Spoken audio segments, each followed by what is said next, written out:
with Robb sleeping with Jane /Talisa, but a poorly disciplined army is a failed one. Chapter 29, Partings. Chapter text. Partings. Arya Stark did not like the phrase. Bad enough that they abandoned her brothers before the Battle of the God's Eye. But what made it worse was their return after the battle, proclaiming that they were still faithful to the Northern Army. She snorted. It was obvious where their true loyalties lied. Gold. The ransom had arrived from Highgarden, wagons and wagons loaded with chests brimming with gold dragons.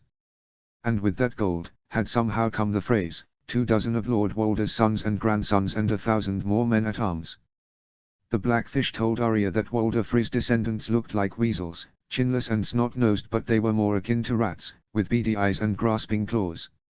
She caught them sneaking about, sniffing for the gold, like rats hunting for holes to a sealed granary. The gold was locked away in her brother's tent, guarded by loyal Northmen. Jon's boys had marked and stored away the ransom with the record of who fought in the great battle. There were few Freys on that list. The leader of the supposedly repentant Freys was not Fat Ryman or the bellicose Black Walder. It was a plump short man with a fleshy round face and narrow close-set eyes, and a pointed beard that matched his mop of dark curly hair. Lame Lothar had a twisted leg but smiled and fawned amiably. Lothar was Walder Frey's steward and had ridden several hundred miles with a bum leg to wheedle his way into Robb's favor. Lothar would have fit well at King's Landing. Arya would have been happy to send all the Freys back to the twins with their tails between their legs. House Tully though could not.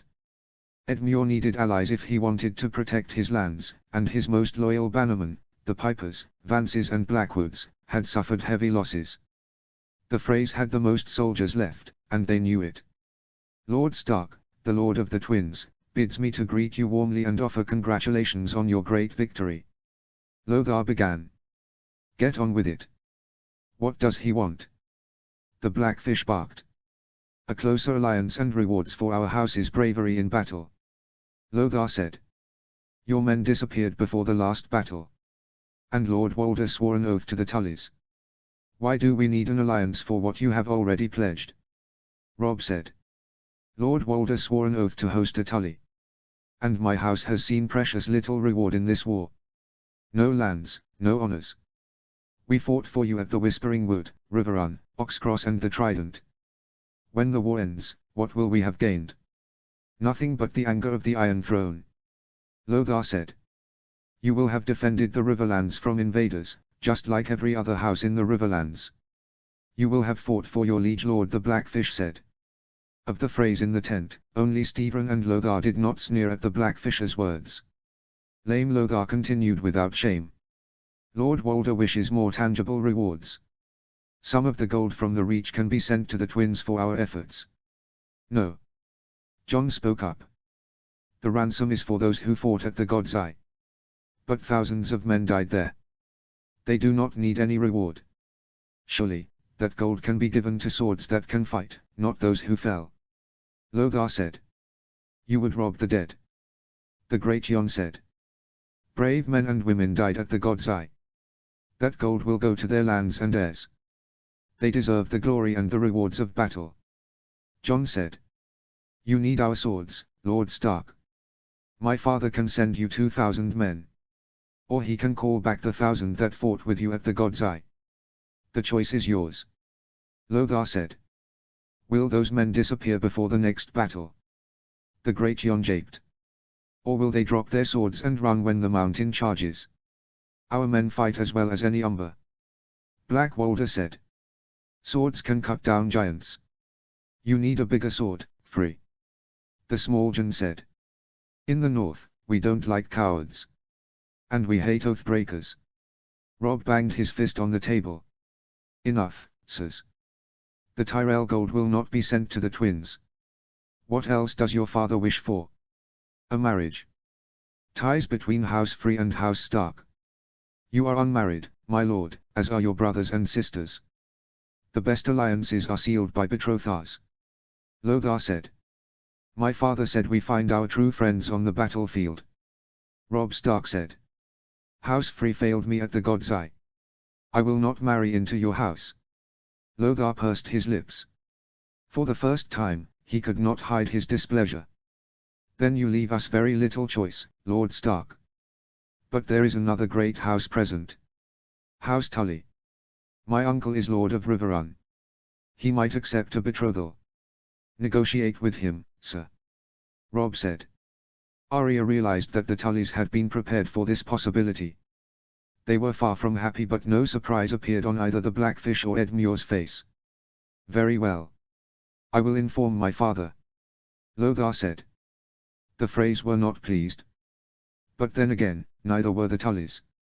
An unpleasant affair, but then again, Arya expected that of most marriages, particularly any with a Frey. Jaime Lannister crossed the iron gate into King's Landing. A dozen heads rotted on top of the spikes, old men with antlers nailed to their sides, like butchered stags. His family had been busy. 40 red cloaks flanked him with the mountain leading the way. Clegane had been dispatched to Maidenpool to retrieve him with loyal Lannister guards. The mountain's men were nowhere to be seen, and Jaime was glad for that. Clegane's soldiers were hard to control and would have happily sacked Maidenpool and raped anyone they found, boy or girl. Without full plate armor and longsword, Jaime doubted he could control the mountain. He kept Brienne close to his side. The wench had more loyalty than sense, and she insisted that she remained by his side until Sansa Stark returned to her lady mother. Brienne eyed the mountain warily, hand on her sword and ready to raise her shield, emblazoned with the 2 yellow suns and 2 white crescent moons of House Tarth. She might have been strong, but Sir Gregor was stronger. The mountain was nearly 8 feet high, broad as an ox, and wickedly fast. Jaime's head only came up to the massive armored shoulders. Jaime wondered how to face Clegane, if it ever came down to battle between the two. He would aim at the hands. Clegane wore thick gauntlets that protected fingers to forearm. But only the top had steel while the palm had leather. Most men would find it hard to attack the inside palm, but not Jaime. He had no doubt he could slice through the fingers from below. Jaime would rather fight the mountain a dozen times than speak with his brother. The news that Tisha had a son with golden hair and green eyes was a disaster beyond belief. He would have to tell Tyrion that she was truly a crofter's daughter, not a whore. He would have to admit that his father ordered him to lie, so Tisha could be taken over and over before Tyrion's eyes. And he would have to tell Tyrion that he had a son, a boy as clever as any Maester. Geryon Lannister was the rightful heir to Casterly Rock, and his mother had been raped by 100 soldiers on his grandfather's orders. The gods had a wicked sense of humor. But before he did that, he would need to bathe and wash to get the stink of the road off. After he was clean, he would see his father. He had to be a lion. An hour later, Jaime made his way past the Iron Throne to the king's audience chamber. His father held court there, surrounded by guards, maesters, servants and bootlickers. He ignored Pycelle and Vylar. Lord Tywine sat at a great oak table, surrounded by candles and parchment. A wax seal with a rampant golden lion covered the pile of messages. His father had been busy fighting the war, not with swords and spears, but ravens and quills. Jaime. His father looked up after finishing the letter. You are wearing your white armor. The distaste was clear in Lord Tywine's voice. I lost my red and gold suit in the Riverlands. Snow used it as a teapot. Jaime said. Why is that woman still with you? Tywine asked. Who, Brian? She is Lady Catelyn's sworn sword. Jaime said. I know who she is. She is the only child of Selwyn Tarth, Lord of Evenfall. But why allow her to come to King's Landing? She could be a spy for the Starks, or carry a message for Sansa. Brian, a spy. She lacks the wits. All she cares about is honor and her vows. Jaime said. Honor is a fool's prize. It dragged Ned Stark down to his death. Tywine snorted. I swore a vow. I pledged to Lady Stark that her daughter Sansa would be returned safe to the north. Jaime said. You vowed that she would be returned. I did not. I wrote only that Sansa Stark would not be harmed if you were freed. She remains as our guest. Tywine said. Our hostage, but why? She will not marry Joffrey. She is the oldest girl, but she will never be the heir. Everyone knows that the bastard is next in line to Robb Stark. Jaime said. Men die in war. An arrow to the eye. A wound that festers. A fall from a horse. Robb Stark and Jon Snow seek glory in fighting. Glory is no use to dead men. Tywin said. I promised that Sansa Stark would be freed. I was freed. She should be as well. Jaime said, ignoring his father's glare. He was a man of 33. He did not fear his father. You wish to keep your vow to Lady Stark? Jaime nodded to his father's question. Then hand in your white cloak and take your place at Casterly Rock. You will marry Sansa Stark and father children on her. She will give me proper grandchildren. Then she can leave King's Landing. What? Why? Jaime yelled. Sansa Stark is one of the few women suitable for your betrothal. Margaery Tyrell and Arianne Martell are the others, but Highgarden insists that their Rose be queen and the Dornish do not like lions. I will die one day. Your brother will never rule over the rock, and neither will Tommen or any nephew or cousin. Tywin said. The Starks will never agree to that. You promised that Sansa would be unharmed. Jaime said. And she won't be. It is a good match, better than any she could ever hope for. We are the most powerful family in the Seven Kingdoms. Her children would rule over the Westerlands. Their nephews would hold the Iron Throne. House Lannister will be a dynasty for the next 1,000 years. Tywin said. What do they say about the North? Oh, right. The North remembers. Sansa Stark won't forget that we beheaded her father. Jaime said. Joffrey Baratheon killed Ned Stark, not House Lannister. Tywin said. And you think that makes it easier that my sister's son took Ned Stark's head? She will hate us forever. Jaime said. Her feelings do not matter. Oris Baratheon killed the Storm King and wedded his only daughter. He had 2 sons that continued his line. Tywin said. A song the bards sing. The King's Stump and the Storm Queen. How do you think their marriage truly was? Colder than the wall, no doubt. I would rather not be murdered in my sleep. Jaime said. Who cares about the marriage? Your son will rule the rock. Your grandson may sit on the Iron Throne. Tywin said. I do not want the rock, father. I do not want the throne. I am Lord Commander of the Kingsguard. I swore to protect the king with all my strength, to give my blood for him and his. Jaime said. He had failed at his oath with Aegon and Rhaenys. You have served 3 kings. A madman, a drunk, and now Joffrey. I am not sure who was the worst. You have wasted your time as a glorified bodyguard to a pack of idiots. Tywin said. Perhaps, but it is my life and my choice. I am a knight of the Kingsguard. That's all I have ever wanted to be. To fight for the good of the realm. Jaime said. Tywin snorted derisively. There is no good of the realm. That is merely a fool's dream. There is only those who rule and those who are ruled. You have a duty to House Lannister. You are the heir of Casterly Rock.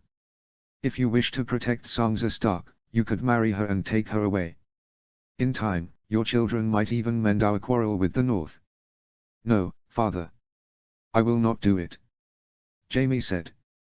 Robb Stark and Jon Snow are not green boys. The bastard burned Roose Bolton alive for treachery. I remember Aerys burning men with wildfire. What do you think they will do to the man Sansa Stark is forced to marry? I will deal with the wolves. Tywin said. All you need to do is put a babe into the girl. Jaime shook his head. He had soiled his name and cloak with the blood of a king, his failure to protect Rhaegar's children, and cuckolding the usurper. But he still wore the white cloak. He had made his vows to the Iron Throne. He would not bow to his father's wishes. Very well, sir. Tywin said with cold disdain. If you will not do your duty, others shall. Send in your brother. And Jaime suddenly understood that things had gotten worse.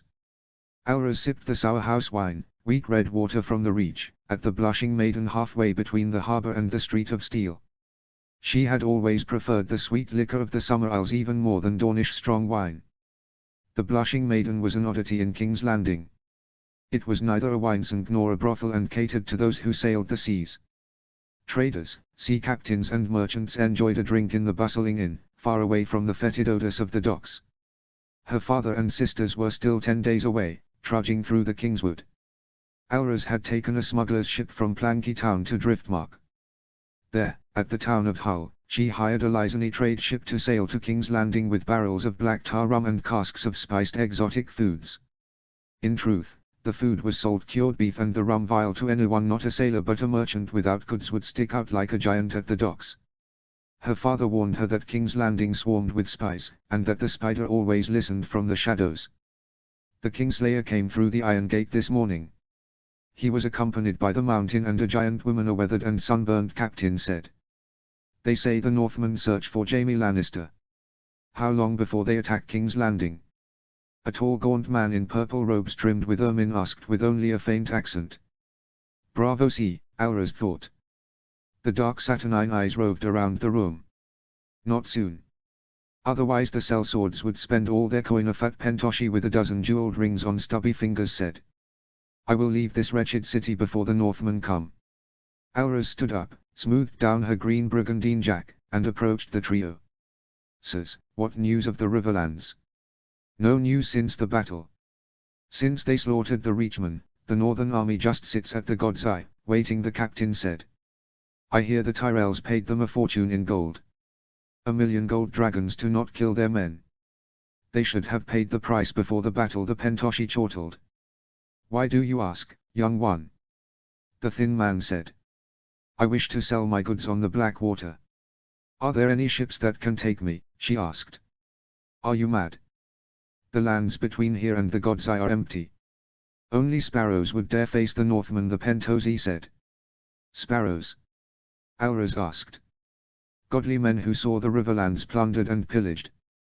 They carry the bones and skulls of murdered septons and begging brothers to King's Landing. Thousands of small folk, chirping for the hundreds of thousands who suffered in the war. The thin man said. Fanatics drunk on the Severn. They walk between here and the God's Eye, preaching about sins and wickedness, the pentoshi sneered. Do sparrows fight with or against the Northmen?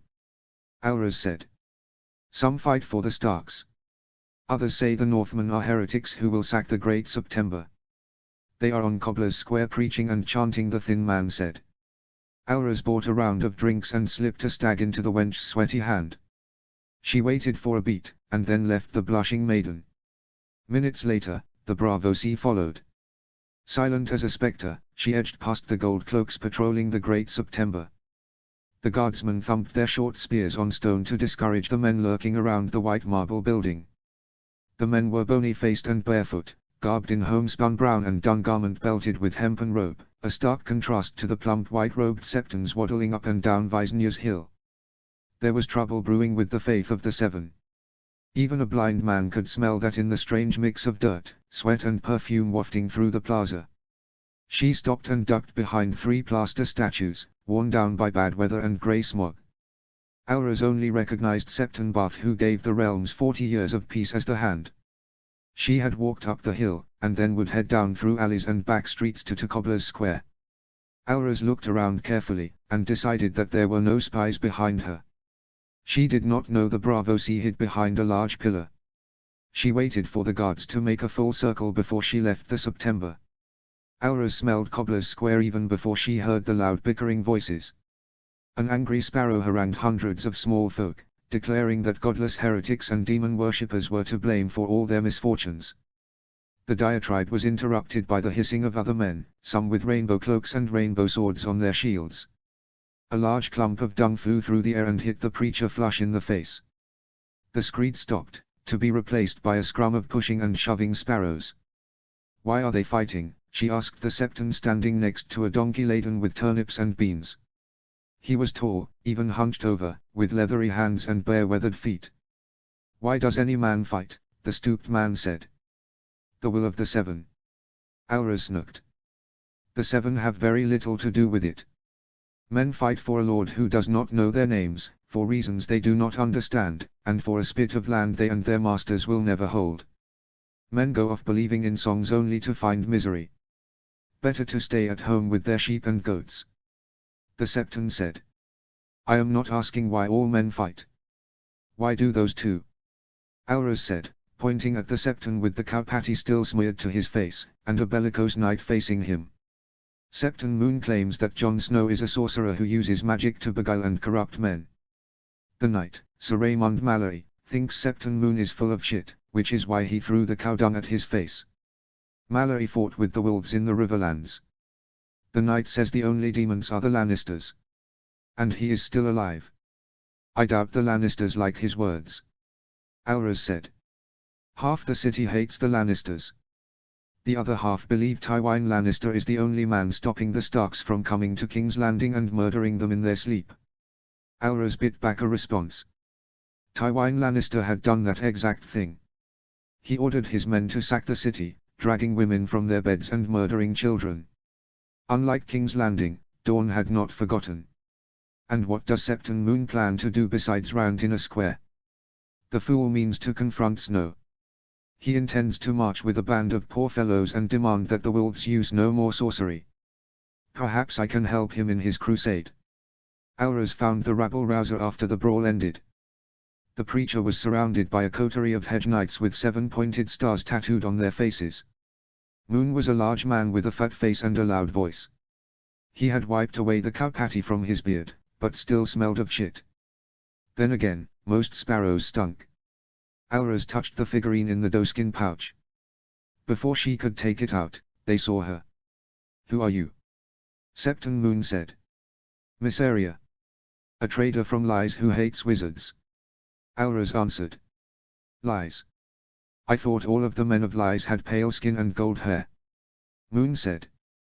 That is what the Magisters would have the bards believe. But Lies was found on trade, not pleasure gardens. Alrez said. And what do you want, Mysaria from Lies? The Septon said. I have encountered wizards before in Essos. Even those who use the darkest sorcery. I hear you mean to confront this Jon Snow. Alrez said. The man nodded stupidly, like a boar about to be speared.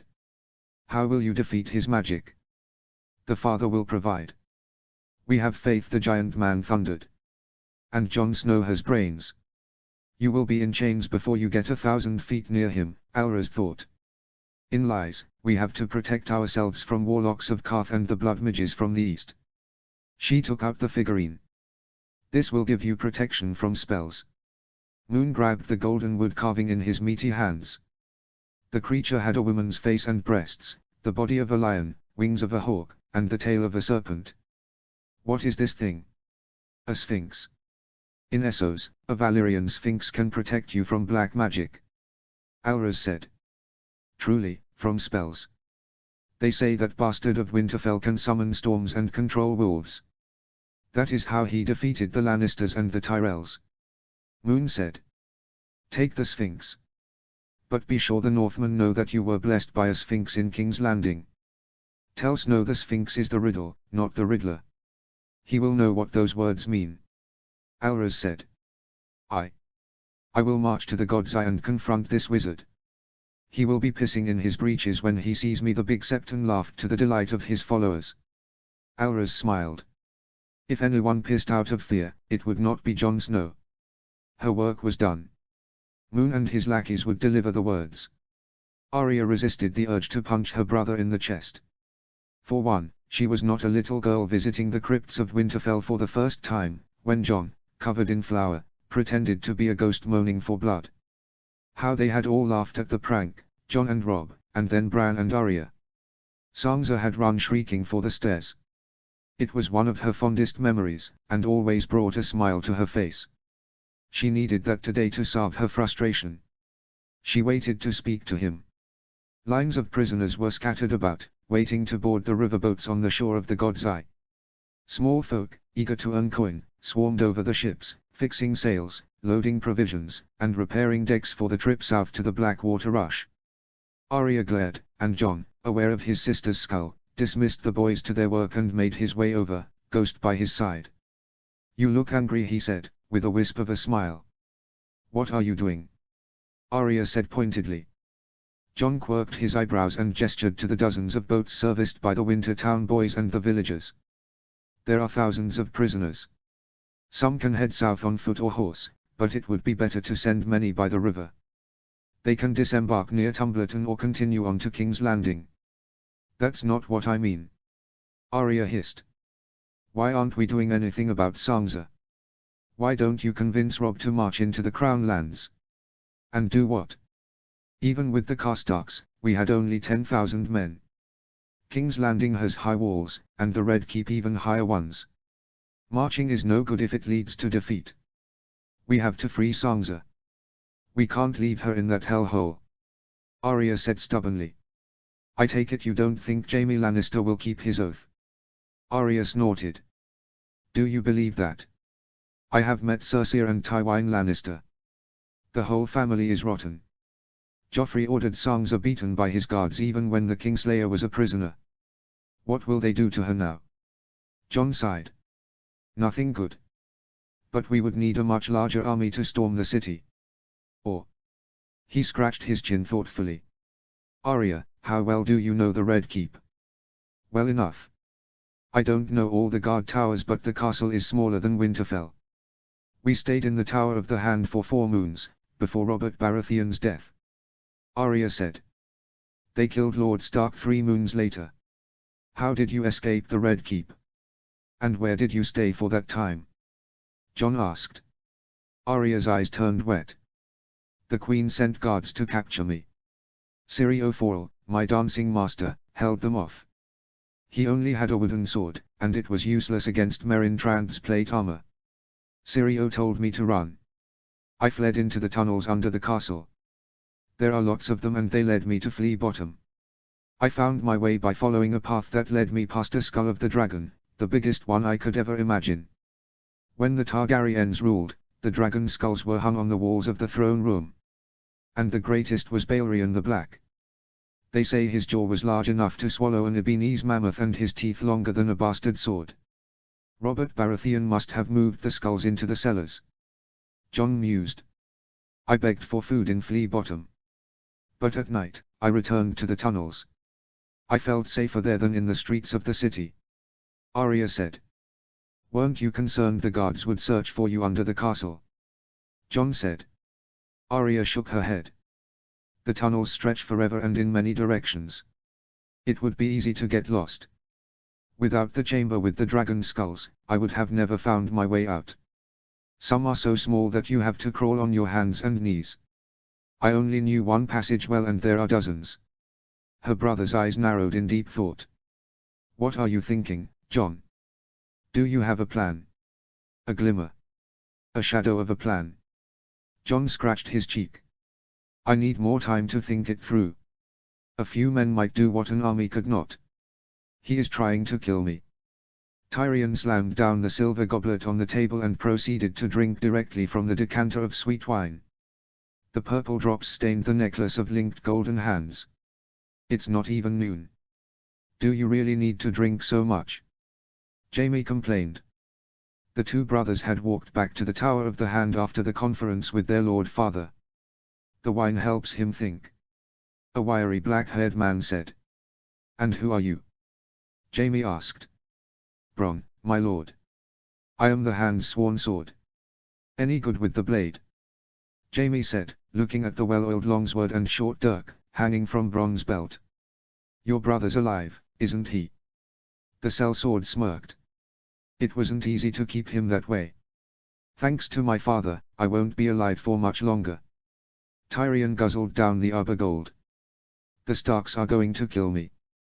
The Starks are not monsters. Perhaps if you promise not to touch her after the marriage, and you spoke to Robb Stark and explained that father had forced you. Jaime said. Tyrion gawked at Jaime, too shocked to even continue drinking. Did you lose your wits along with your freedom in the Riverlands? Robb Stark and Jon Snow will listen to reason. If Sansa Stark's maidenhead remains intact, they will still welcome her return. Jaime said. Tyrion smacked his forehead with the hand not gripping the wine. Jaime, why does father want a marriage with Sansa Stark? It is not for my happiness or hers. He wants Winterfell. But, even if Robb Stark died, there would be other heirs. Jaime said, perplexed. Our father plans to kill every male Stark. Robb Stark's death would not be enough. Jon Snow, and the 2 younger brothers would have to die as well. Tell me, how will Sansa Stark feel after the Lannisters kill all her brothers? Do you think she will be happy? Married to the son of the man who murdered her family. Tyrion said. Your father might not succeed. These Starks seem hard to kill. Bronn said. And Jon Snow and Robb Stark have defied the odds before. The wolves beat the Lannisters at the Trident and the Roses at the lake. Even better. Tyrion groaned. If my father fails to kill the Starks, Sansa's brothers will kill me. They will chop off my head or starve me to death in a gibbet. I doubt they will kill you so quickly. The word is that Snow likes to torture his enemies. He will probably break your arms and legs first or gouge out your eyes. They say he chopped off some mighty lord's hand for talking back. Although maybe he cuts off your cock and sends it to your father. Bronn grinned. Sansa Stark is a child half my age. There are plenty of whores in King's Landing that won't cost me an eye, a hand, or a cock. Tyrion retorted. Podrick, bring me more wine. I need to be drunk before I inform Sansa of the betrothal. I hope for her sake that she is a fool. Why? And why do you need to be drunk? Jaime said. The imp turned to his brother with mismatched eyes of green and black. Because then she will not realize our father's plan. She won't know that the Lannisters want to claim Winterfell in her name, and that she is a pawn in the plot to murder her family. Better for her to have a head full of silly songs and curse that I am not the Knight of Flowers than to know that she is the reason why her brothers must die. Our father means to write another Reigns of Castamaria. I hope to spare her of those thoughts until the deed is done. Or until the wolves take my head. Better to be a little fool than see the truth. And Tyrion drank more wine. Arya had not spoken much with the healer from Volantis. Tending to the wounded and dying gave Talisa Magai a cool and unruffled demeanor. Unlike the others in the tent, she stayed composed when faced with bad news. Her presence kept Robb calm, a welcome contrast from the angry northerners and confused rivermen. Jon showed little emotion, but his eyes had turned dark, almost a deep purple in the fading afternoon light. Are you certain, Sir Raymond? The Blackfisher's voice boomed over the angry whispers. Aye. The story spread like wildfire through the city. Tyrion Lannister will marry Sansa Stark in the Red Keep. They say Lord Tywine ordered it when he found the imp in bed with the girl. The knight stammered and avoided Robb's glare. This is an outrage, my lord. A Marndale brother fumed. A tall proud man with grey-brown hair stood up. The mailed fist on scarlet identified him as a Glover. Lord Stark, let me avenge House Stark. I will march our forces against the Crown Lands, and sack Duskendale. And how will that save Sansa? Jon asked. We have to punish the imp. Robert Glover roared. He spits on the north. He has escaped Lady Stark's justice at the Eyrie, he broke the oath he swore at Riverrun, and now he means to take Lady Sansa's virtue. I doubt the Lannisters care much about Duskendale. And if we march our troops to King's Landing, that would hasten the betrothal, not prevent it. Assuming that Tywine Lannister does not set a trap on the King's Road or near Rosby. Jon said. The insult must be answered. Glover said. Not by losing our men. We must keep our heads clear. Sir Raymond, when is the wedding? Jon said. In a fortnight, the knight replied. I wish to save my sister. But my brother is right. We cannot rush into a trap. My duty is to House Stark, and I will not be fooled by Lord Tywine. Robb said. The tent flaps opened, and a Vale Knight dragged forth a swarthy bearded brute of a man. He was dressed in the plain brown robes of a septon, but an ugly spiked club was strapped to a leather belt. A sword was pointed at the burly neck, and blood could be seen on the man's ham-like fists. I found this man and a band of poor fellows wandering about the camp. Sir Michael Redfort said. That is Septon Moon. I saw him preaching in King's Landing. He is a rabble-rouser and a fool. Sir Raymond declared with distaste. Which one of you is Jon Snow? Moon thundered. Why do you ask about my brother? Robb replied. Because he is a devil worshipper and a heretic. I mean to defeat his vile sorcery. The man roared as he stood, and his head scraped against the top of the tent. How do you plan to do that? An amused Jon asked. With this. The man took out from his pouch a small wooden figurine. Arya craned her neck to get a better look. The intricate carving was shaped like a woman squatting in hands and knees with the body of a lion and the wings of a hawk. The Sphinx is the riddle, not the riddler. Septon Moon cackled, thrusting the strange object forward like a holy symbol. John's eyes narrowed. Who gave you that? A trader from lies. He said the Sphinx would protect me from your spells. Moon said, the tremor of doubt clear in his loud voice. A young man with light brown skin the color of ale and curly dark brown hair. John asked. You are a sorcerer? Moon's eyes bulged. If I was a sorcerer, I would not need you to bring me this message. John snatched the wooden figurine. I know the riddle of the Sphinx. The Lannisters do not. Enough, sirs. Disarm this man and send him away. Sir Raymond, thank you for the news. Robb ordered. Now, my lords, I ask your leave. But Lord Stark, what of Lady Sansa? What can we do? Robert Glover asked. We can do nothing, Glover. Marching on King's Landing will not save my sister. Robb said. But. Enough. Robb stood up, silencing the grumbling. I am the Lord of Winterfell, and this is my decision. I will not waste lives on a fool's errand. The tent emptied and Arya followed John out. The Sphinx had disappeared from his hand. Arya had no stomach for dinner that night. She stayed with her dire wolf at the edge of the lake. Nymeria had grown grim and grey and huge, her head taller than most horses in the camp. She had no fear of steel and fire and backed down to no one, not even her brothers. Arya wished she was as strong and fierce as her wolf. She practiced the water dance under the moonlight. Nymeria caught the scent first, sniffing the darkness until red eyes and pale white fur emerged. The white wolf waited patiently until Arya sheathed both needle and gram. Ghost led them away, and the two wolves slipped past Robb's guards with ease. John, silent as his wolf, put a finger on his lips, and Arya went to his side quietly. The sentries escorted a man in a brown tunic with a red apple on gold sigil into the tent. Arya had seen Owen Fossoway around the camp with the Reachman. Robb motioned him to sit and the Stark guards left, far enough that no conversation could be heard. How is your father? Robb asked. He is well, my lord. I thank you for allowing John to tend to his fever. He has recovered fully. You can thank John himself. Robb said, and his brother came out from the shadows. The stocky man's face broke into a wide smile. John shrugged. It was nothing, but I have something I need to ask. I need your aid. Anything, John. You have helped me out many times at the Citadel. This is not a small request, Owen. I will understand if you say no. And the treatment of your father and the other prisoners from the Reach will not change if you decline. What do you need? Owen's smile was replaced by a look of earnest determination. In a fortnight, the Iron Throne intends to marry Sansa Stark to Tyrion Lannister. That will not happen. I plan to take Sansa from King's Landing. John said. But. Owen's face scrunched up in concern. She is well guarded. Sansa Stark is in the Tower of the Hand, and I am sure she is watched by the Imp's guards, Tywin Lannister's spies, and even the King's Guard. No one said it would be easy. There was a faint smile on John's face. Robb threw up his hands.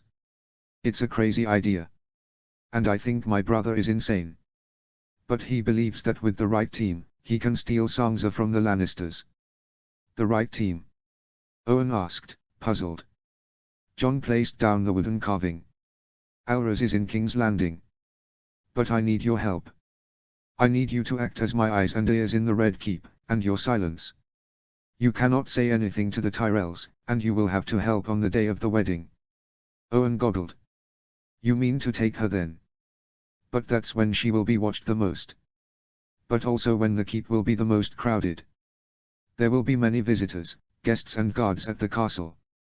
And Sansa will be on the move. John said. Owen nodded. If anyone can pull this off. All right, John. We have been friends for a long time, and you have never let me down. I will do whatever I can to help you rescue your sister. But. I have two requests. I won't tell anyone, but the Fossoways are bannermen to the Tyrells. I cannot stand by if you plan to kill any Tyrells or other Reachmen. Very well. No roses will be harmed. Jon said. And the second request? Owen stroked his cheek deep in thought. You have done some strange and astonishing things. Someday I will ask you for a favor. And you must swear to repay that debt. I promise it will be nothing that will harm the Starks. Done. You have my word, and my thanks. Owen smiled as they clasped hands. We are friends for life, Jon. I am happy to fight on your side. I never liked the Lannisters anyway. We leave for King's Landing tomorrow night. Jon said and bade Owen good night. As soon as he left, she sprang out from hiding. I am coming too, Jon. Arya said. You won't leave me behind. Jon chuckled and rubbed her hair fondly.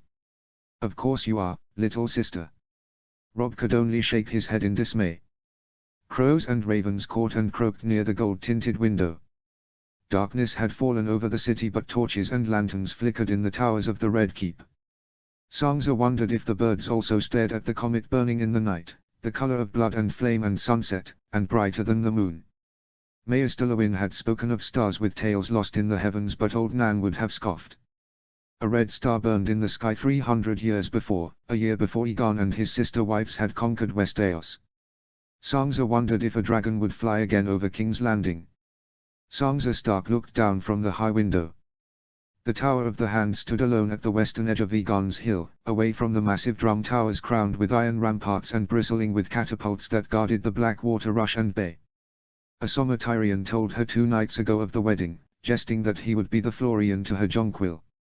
He promised to treat her well. Sansa curtsied and bowed and accepted his false promises. But she knew. She was not a fool like Florian. Tyrion was a liar. He might have been Hand of the King, but true power was held by Lord Tywine. The Lannister army kept Joffrey on the Iron Throne, and there was only one reason Tywine would want this marriage, for the Lannisters to claim Winterfell.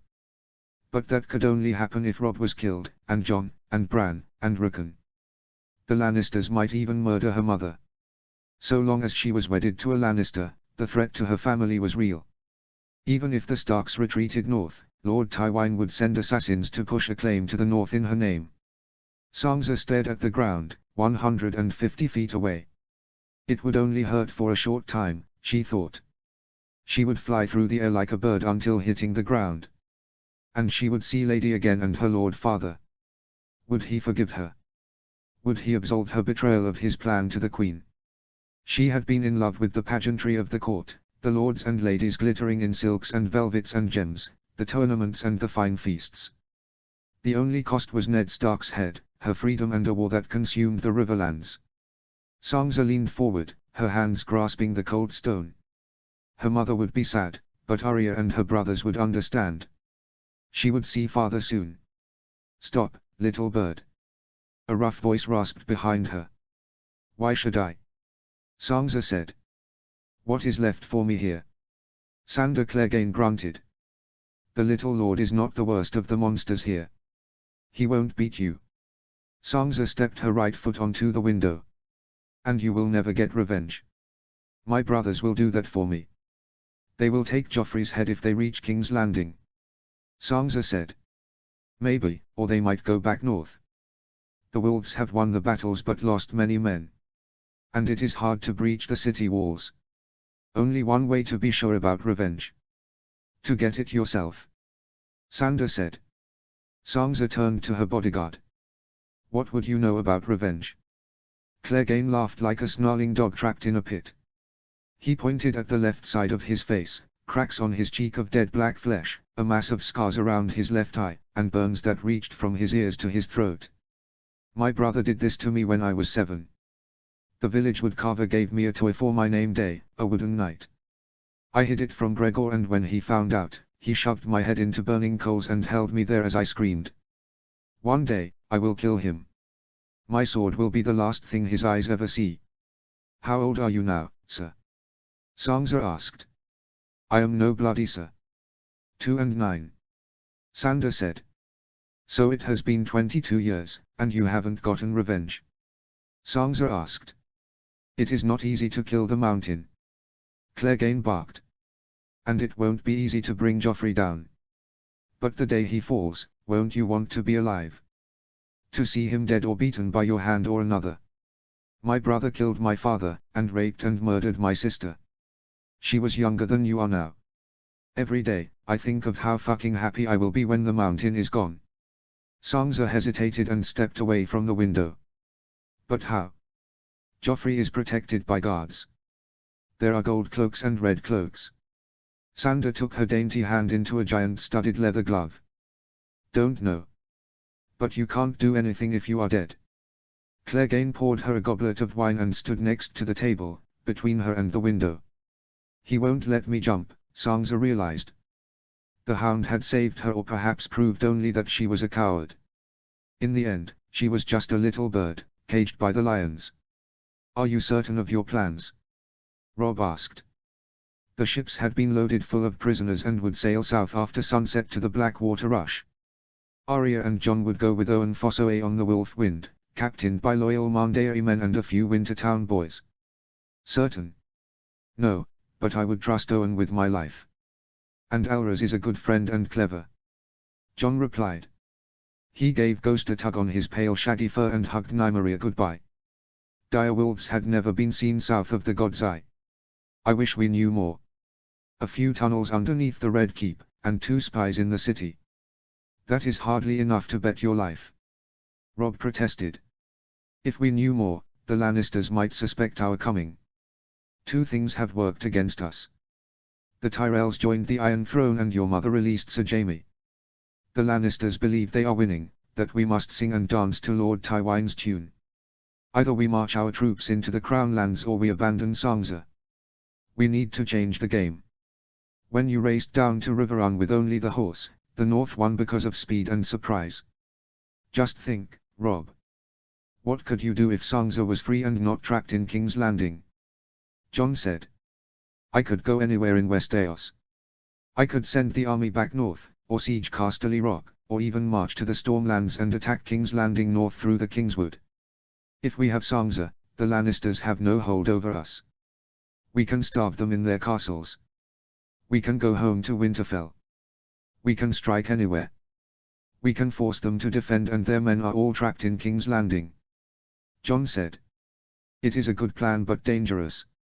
You know what will happen if you are captured. Robb said. I won't be taken alive, Robb. We are playing for the highest of stakes. Either we kill them or they will kill us. There is no middle ground. Jon said. If the danger is too great. Robb said. I know. I will send Arya back. I will do my best to keep her safe. Jon said. If you did not take her, she would have followed you anyway. Our sister swears that even blindfolded, she can guide you through the tunnels. Robb smiled as the direwolves nipped each other playfully. I plan to march north. Ironborn have been seen near the Cape of Eagles. Lord Maester believes the Greyjoys will attack Seaguard to avenge their losses at the Neck. I will keep men at Harrenhal and the Crossroads but take most of the army up the Blue Fork. Do you intend to raid into the Crown Lands? Jon asked. I will send outriders east, south and west. But not to raid, only to be seen. Let the Lannisters wonder where we may strike next. Or even the Greyjoys. I wonder if Tywin has allied with Balon Greyjoy. Robb said darkly. Keep the direwolves with you, Robb. Trust no one that Ghost, Nymeria or Grey Wind dislike. Jon said. Do not let your guard down until our enemies are beaten. Robb nodded. Father always said that we must hope for the best but plan for the worst. Jon hugged his brother. I wish you good fortune in the wars to come. Take care of yourself, Snow. Bring our sisters back to me, both of them.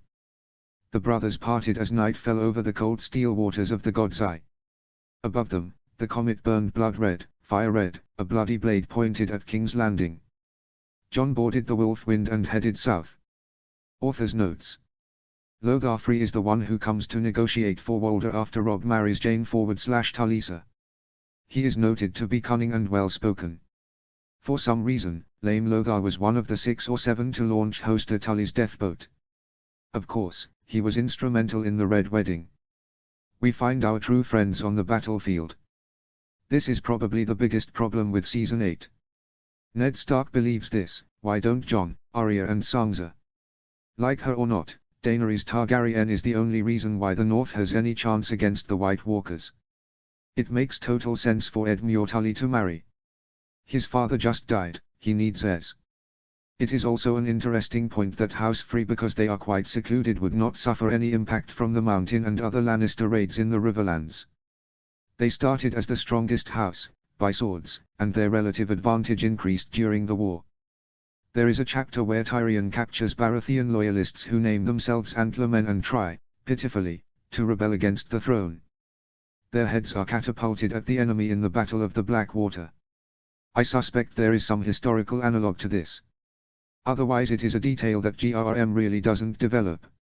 Men die in war, so do kings. Harold Godwinson died with an arrow wound to the head or eye.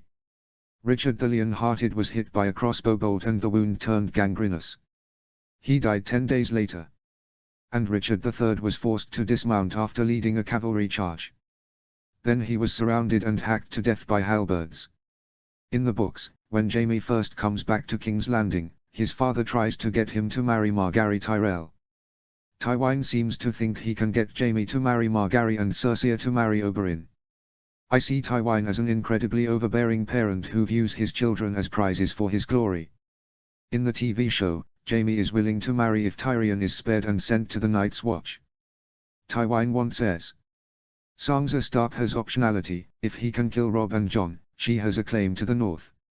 Say she doesn't though, she still has Stark blood, and the Starks are the oldest noble family in Westeros, 8,000 years old. What would Margaery Tyrell or Oberyn Martell bring the Lannisters? Prestige, and soldiers of course, assuming you could trust either family, but no land. In the book, Margaery has 2 older brothers, she is not giving the reach away. Oris Baratheon was rumored to be Aegon's bastard brother. He killed Argilac the Arrogant, the Storm King. The daughter Argella claimed Storm's End would resist to the last man, but then the stories say she got suckered by Oris' gentle words. Oris was captured by the Dornish a few years later, and they chopped his hand off before returning him to Aegon the Conqueror. The unnamed Septon is Maribald, who takes Podrick and Brian to the inn at the crossroads. In this story, he is also the one who delivers the food to the inn before Arya arrives. Septon Moon is one of the colorful characters who leads one of the faith militant uprisings in Fire and Blood. He is killed by poison, presumably on the orders of Jaehaerys. Mysaria was the mistress of Daemon Targaryen, a dancer from Lies. She is his unofficial master of whispers. Maester Aemon mutters the Sphinx is the riddle, not the riddler, to Samwell Tarly, who then repeats the words to Elros. It implies that Elros is Sarilla Sand in disguise. The March on Duskendale by Robert Glover was a huge mistake. Tyrion wonders whether Robb Stark has finally made an error, but it was a function of Roose Bolton and Tywin Lannister conspiring together. It highlights the enormous mistake Robb made in trusting a man who made his skin crawl. In the TV show, Robert Glover is a ninny as opposed to the Mormonts. He makes the whole "I am sorry I missed the fight" speech, but actions matter more than words. Writing this chapter made me wonder about the importance of a female hostage in the world of Game of Thrones. On the one hand, the notion of Sansa and Arya being less valuable than Jaime Lannister is clearly stated by Robb at Riverrun. Then again, Brandon Stark and his father rush to their deaths when they believe Rhaegar kidnapped Lyanna. So which is it? Are girls important enough to go to war? I see the North as a bit like Scotland, easygoing but often prone to furious reactions over points of honor. I think marrying Sansa to the imp would be seen as a great provocation to the Stark bannermen, and I also think that would be Tywin's bet. The tallest medieval castle in Europe is the Chateau Cousy, measuring 55 meters high by 35 meters wide for the castle tower. A Sekar castle measured 59 meters high. Both towers have been destroyed since in wars. Heights are not very consistent in A Song of Ice and Fire, but Harrenhal and Storm's End are clearly taller than 150 feet, but also impossible with medieval technology. After all, the high tower is taller than the 700 feet high wall. When Joffrey shows Sansa her father's head on a spike, A Game of Thrones, Chapter 67, she thinks about shoving Joffrey over the parapet to his death. It is a short moment and then the Hound wipes the blood off her lip. Had Sansa done that, I think there is a very good chance the war ends much better for the good guys, and we would only have 2 books. The Game of Thrones and then a second book when Robb kicks Tywin's ass. I looked forward to the Clegane Bowl, and was disappointed, like much of Season 8. But if you think about it, the Hound was a seasoned killer when he was 12. Why didn't he try to kill the Mountain years before? The most likely explanation is that Tywin was smart enough to keep the two separated. But for almost 20 years, Sandor and Gregor hated each other. They would have fought way before 299 AC. And to be honest, I think Book Tywin's all-knowing attitude was overdone. It got tiresome to see Tyrion pat himself on the back for his cleverness, but then only twiddle his thumbs as we got foreshadowing for the Red Wedding in the Tyrion chapters. The second condition, a debt of honor to House Fossoe, will come up again.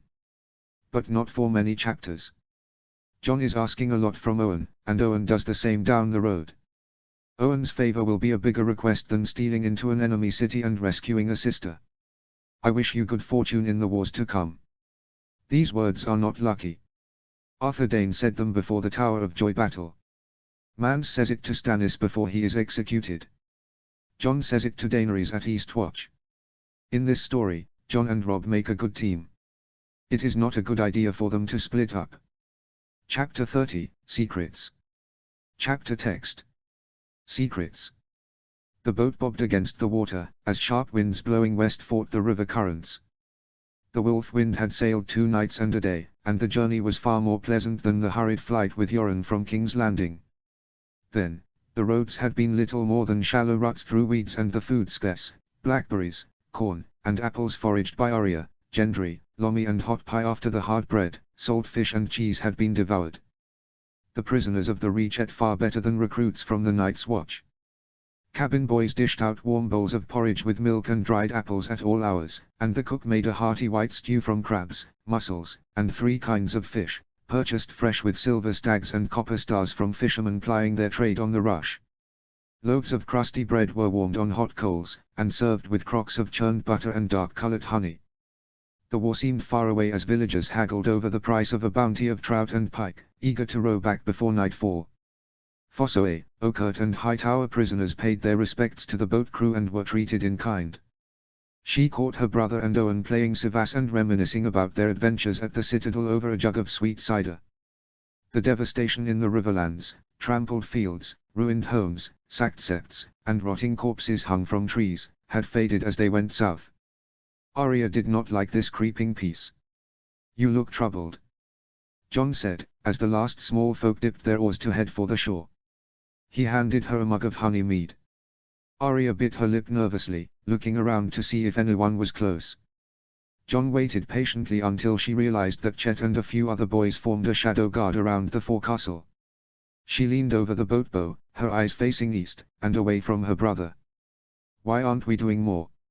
Arya hissed. "We are sailing to King's Landing.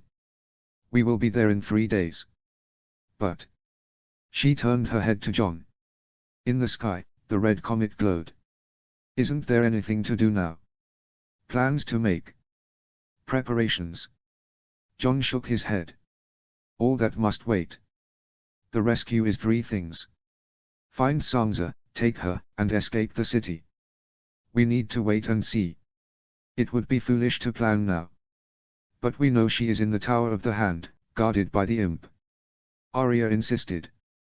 "That is what Owen believes, but that knowledge is many days old. She may be moved before the wedding. She might have a new set of guards, Lannisters or Tyrells. And the wedding might take place in the Great Hall, in the Tower of the Hand, or even in Maegor's Holdfast. We will need to know as we can before making our plans," Jon said. "But how will we find out?" "We will be in the tunnels, not in the castle," Arya said. "Owen is close to Sir Garland. The Tyrells will certainly attend any wedding in the Red Keep. The Lannisters cannot deny that to their allies." Jon rubbed his fingers over the wooden sphinx. "And Alras, the sphinx, is in King's Landing. Will he be able to help us?" Arya said. Jon chuckled. "Alras is a she. Alras disguised herself as a young man to attend the Citadel. She is quite clever, and sphinxes are famed for knowing a great deal. But I do not understand her truly or her game. What do you mean, John? Could she betray us? Arya said. I don't think so, but she enjoys her riddles. Alras left the citadel for King's Landing. Why? You do not travel 1,000 miles during a war on a whim. John said. Could this be a trap? Arya wondered. John shook her head. Her mother is a Summer Islander, but her father is a Dornish lord, and a rich and powerful one. Alras does not brag, but her golden heart bow is a gift worthy of kings. The Dornish have not forgotten the murder of Aegon and Rhaenys by the Lannisters. And Alras has spoken fondly many times of Dorne and her family. But why she decided to come to King's Landing now, that is a mystery. But you expect her to help us? Arya probed. I do. She is more clever than Owen, and he is no fool. But the Sphinx does not yield secrets without a cost. Alras has her reasons, but what they are, only the gods know. John said. Perhaps she wants you to run away with her to Dorne. Arya jested. John smiled back. Now you sound like Sansa, with her songs and tales of maidens who fall in love and bestow their favor on some brave hero. Alras is no lady, and I am no knight. We are going to King's Landing to ruin a wedding.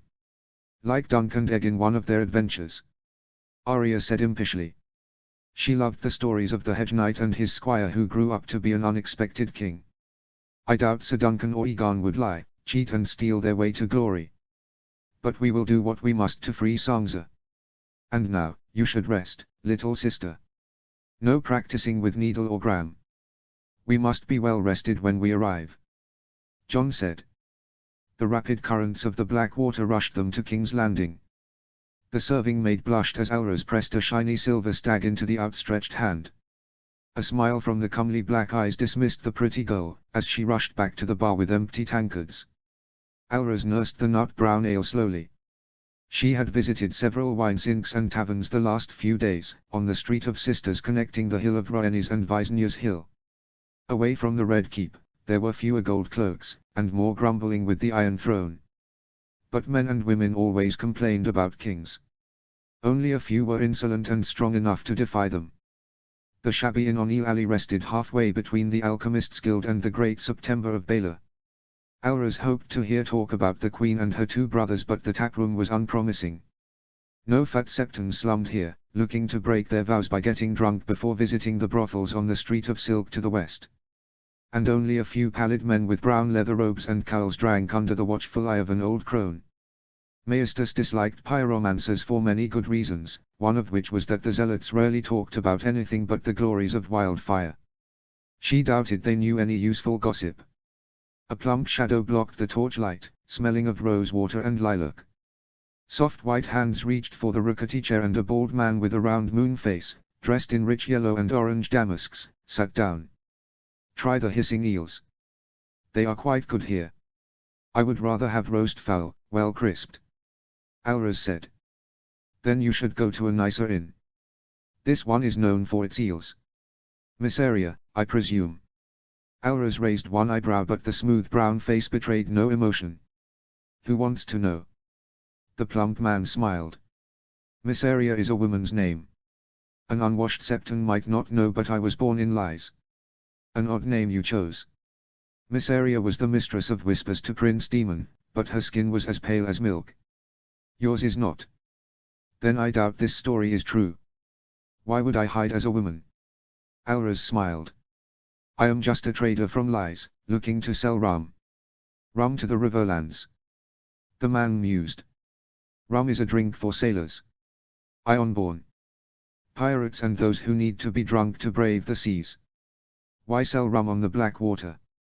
Not everyone can afford Arbor Gold or Dornish Red, my lord. You can get drunk faster on black tar rum. Would you like a taste? Varys tittered. Would I live if I drank your rum? The alchemists of Lies are rather famous for their concoctions. I am just a trader of rum. I can't afford the Strangler or the Tears of Lies. Can you? The Master of Whispers smiled back. What is your true name? And why are you in King's Landing? You do not give up your secrets. Why should I reveal mine?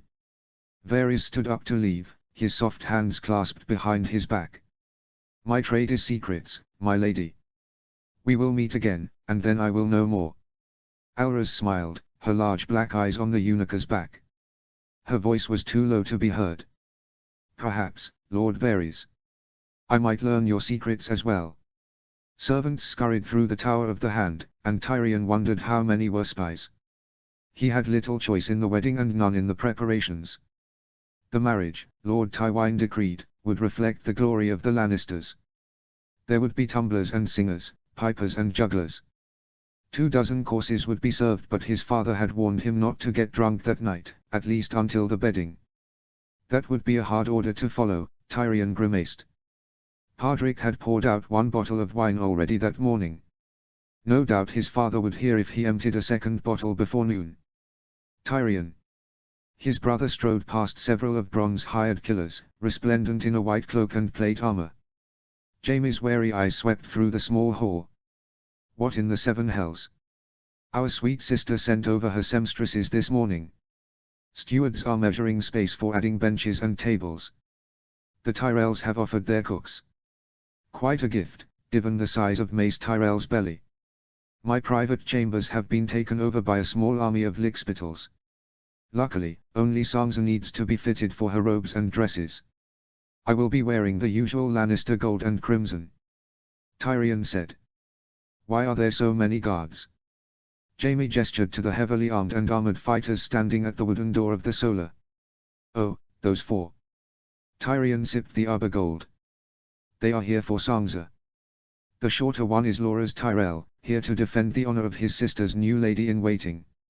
As for the taller 3, the Hound has guarded Sansa the longest. Brian, you know as Lady Stark's messenger. And the final one is Sir Osmond Kettle Black. He is one of Cersei's swords." "Sir Osmond. I have never heard of a Kettle Black in any tourney or melee," Jaime said. Tyrion shrugged. "He claims he was knighted by Sir Robert Stone when he served with the gallant man fighting for Lys Ortiosh in some hellhole in Essos." Jaime stared at the muscled man with black hair, a hook nose, bushy eyebrows, and a triangular brown beard. Kettle Black was Brian's height but half a head shorter than Sandor Clegane. "I have not heard of Robert Stone either. A bastard knight of the Vale serving with sellswords. Who gives a shit? He is a sellsword working for Cersei. All of my wife's guards serve different masters. They do not answer to me," Tyrion said. "Don't you worry about them being so close," Jaime said. "That they will try to kill me. The 4 of them are more likely to attack each other. Sir Loras does not like Brian. Brian does not like the other 3. Kettle Black might be favorite with servants and wenches but not in a fight. My bet is that the Hound could kill them all in a fair battle," Tyrion said. "No, that they might be spies," Jaime said. "Might be." Tyrion blinked his eyes. "They are all spies, Jaime, and all watching Sansa Stark. I hope this lasts only until the wedding, and that I can dismiss the guards in a sennight. My first wedding was so much better. A drunken septon and pigs as witnesses. I was even sober." Jaime fingered the pommel of his longsword before placing both hands down on the trestled table. "Tyrion, I have to speak about." He stopped when Podrick rushed over with a note. Tyrion dismissed the boy curtly and read the missive. "Littlefinger has returned to King's Landing. That could mean trouble." "Why?" Jaime asked. Tyrion tapped his fingers together. "I took something of his. I wonder if he will try to take something of mine. Baelish is not to be trusted. A man who traffics in whores lies to everyone, and he lies very well." "About your first marriage?" Jaime said. Tyrion stared at the wine. "I remember. She was a sweet young thing. She sang to me, the seasons of my love. We played at being man and wife in a little cottage by the sunset sea until you told me the truth. The best 2 weeks of my life. I have never forgotten. But it was all false. No one could love someone like me." "That is not true, brother," Jaime said. "Oh, I suppose, a few of our family did not despise me. Aunt Jenna. Uncle Tyg. Geryon. And of course you, brother. You hired a whore to make me a man. She taught me the truth of the world, that no girl could ever love a dwarf. Tyrion said. Tyrion would have noticed his brother's discomfort had he looked up from the table. Tyrion, your marriage was not. But before Jaime could finish, the great wooden door slammed open. Sansa Stark walked out, pursued by a gaggle of women bearing garments of many colors. I will not wear that, the Stark girl said. She might be a prisoner, but his betrothed carried herself with courtesy and grace. But you must, my lady. The queen insists on it. One of Cersei's maids, he realized. Tyrion stood up, quite aware that he was much shorter than Sansa. She is 1 and 4, and yet she towered over him. What seems to be the problem? Sansa pointed. The seamstress insists that I wear that. The dress was heavy cloth of gold with 2 heavily embroidered bands wrapped from the waist to the neck. There were stark dire wolves and tully trout entwined, but a great lion's head was stamped at the back of the neck. Even Moonboy would understand what that meant. Ripe red pomegranates were woven into the back, another symbol of the power and wealth of House Lannister. But what will you wear? Tyrion asked gently. I know that I cannot have a maiden's cloak sewn by my mother, and that I must take a bride's cloak with lions and rubies. But for my dress, I would rather have something simple, white and ivory samite, and not gold. Sansa said. But the queen says that. Tyrion interrupted. The queen is not marrying Lady Sansa. My lady's gown should suit her birth as the daughter of a great lord. If she wishes for a dress of white and silver rather than gold, then I will not object. He turned to his betrothed. I know that you do not want this. But I would try to make the marriage ceremony less unpleasant. Her face did not betray disgust as Tyrion waited. My lord, they will not allow me to wear the Stark sigil. Not as I would like. So I only ask to wear the colors of my house. Grey on white. As a cloak? Tyrion asked. Yes, my lord. As a cloak and as a veil before the wedding. To honor my father. Sansa said. Tyrion nodded even as others in the room winced. Sansa curtsied and turned to walk back to the solar. Pity, Tyrion thought Sansa Stark would have made an excellent bride for his idiot nephew. He watched her straight back and high head as she departed, followed by her many guards. Tyrion did not notice Jaime wince. The eyes of the room were on Sansa Stark. Even caged, she looked every inch a queen. Tyrion trudged up the twisting steps from the small council chambers to the great hall, walking past dozens and dozens of armed and wary soldiers. Men wearing the lion rampant bumped shoulders with Tyrell retainers proudly displaying golden roses. Reachmen, Westermen, and Crownlanders drilled in the courtyards and the lower bailey, under the watchful gaze of gold cloaks wielding iron spears. Even without the raucous and always combative mountain clansmen, the Red Keep bristled with tension, and Tyrion rarely left the Tower of the Hand without Bronn and a hand-picked band of sellswords. Tyrion had lost control of the small council. He accepted that with only a modicum of bitterness. His father's shadow was long and dark, and loomed large over King's Landing. Only the oafish Maester Tyrell seemed unaware of who was the true hand of the king. Jaime knew, as did the fawning Grand Maester Pycelle. His brother's pitying look and Pycelle's boot-licking did not bother Tyrion. It was 2 remaining members of the small council that troubled him. Varys had known days ago that his father intended to marry Tyrion to Sansa Stark. That, of course, was no great surprise. The Master of Whispers had little birds that hid behind the walls and doors, always listening. Ravens were lost and messages stolen, only to reappear later, at the eunuch's bidding. Varys had known but simply chose not to tell him. What else was the spider hiding? What other secrets and plots festered behind that oily powdered facade? Tyrion was no spring lamb. He knew that Varys stole information the way others hungered for gold or women.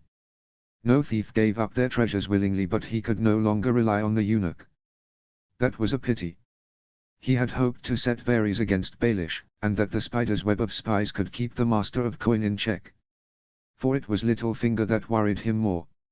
It was Littlefinger that had nearly cost him his head at the Eyrie with a lie to Catelyn Stark. And as Master of Coin, Baelish had gathered far more power than many realized.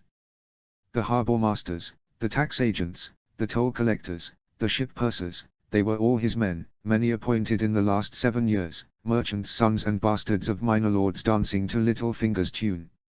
True, Baelish had no army or banners, but he had gold, and enough coins could buy the first 2. After all, it was the gold of Casterly Rock that allowed the Lannisters to rule the Westerlands. Men like Ned Stark and Jaime Lannister were easy to predict. When provoked, they lashed out with swords or harsh words. But Petyr Baelish did not dirty his own hands. He worked through others, corrupted gold cloaks, whores, hedge knights, even Catelyn Stark. Tyrion had sent a few to the wall, but there were too many tools in Baelish's quiver for Tyrion to remove them all. As he ascended the serpentine staircase, a furtive little boy snuck out of a side door, blocking the steps up. This was no little bird though. For one, he was rather plump. And 2, stealth was impossible when wearing a bright yellow and crimson doublet with a prancing stag sewn in pearls and a lion in garnets. "Tommen, shouldn't you be attending your lessons with the maesters?" Tyrion asked. The boy looked with worry at the guards and then dragged his uncle's hand into an empty hall. Tyrion signaled his men to give them space. "What is wrong? Is it Joffrey?" The boy nodded, his eyes looking around carefully to make certain there were no listeners. "Don't worry, nephew. I will protect you from your idiot brother," Tyrion said. "Uncle, I am not worried about myself. Joffrey means to attack you." Tyrion blinked and kept calm. Tommen was a sweet child, incapable of lies. "Tell me everything." The words rushed out. "I overheard Joffrey laughing in the holdfast. He means to ruin your wedding, uncle. There was a man in the room, who promised to help, and said he would show to the world who you truly were." "Who I am?" "I am Tyrion, the Lion of Lannister." He grinned. Tommen's face turned anxious. "This is serious, uncle. You know that when Joffrey laughs, his shit of a nephew took joy in torturing others. As a child, only fear of his purported father, Robert Baratheon, had checked Joffrey's sadistic streak, and now a cruel boy had been anointed king. Who was the man speaking to Joffrey? It was the short one with grey hair. He wore a blue velvet waistcoat and a yellow cape. Baelish. Littlefinger was whispering in the king's ear. Did Joffrey summon him, or did he come by himself? Tommen's eyes fell. "I am sorry, uncle. I do not know. And they did not say what they would do. I only heard bits and pieces. Joffrey spoke Sansa Stark's name. And the other man mentioned that he would bring whores. They won't hurt Sansa, will they?" "I won't let them," Tyrion said, but the empty words did not dispel the concern on his nephew's face. Tommen might only have 10 name days, but he knew his brother's kindness well. "I like Lady Sansa. She is sweet and kind. I wish I was stronger, uncle.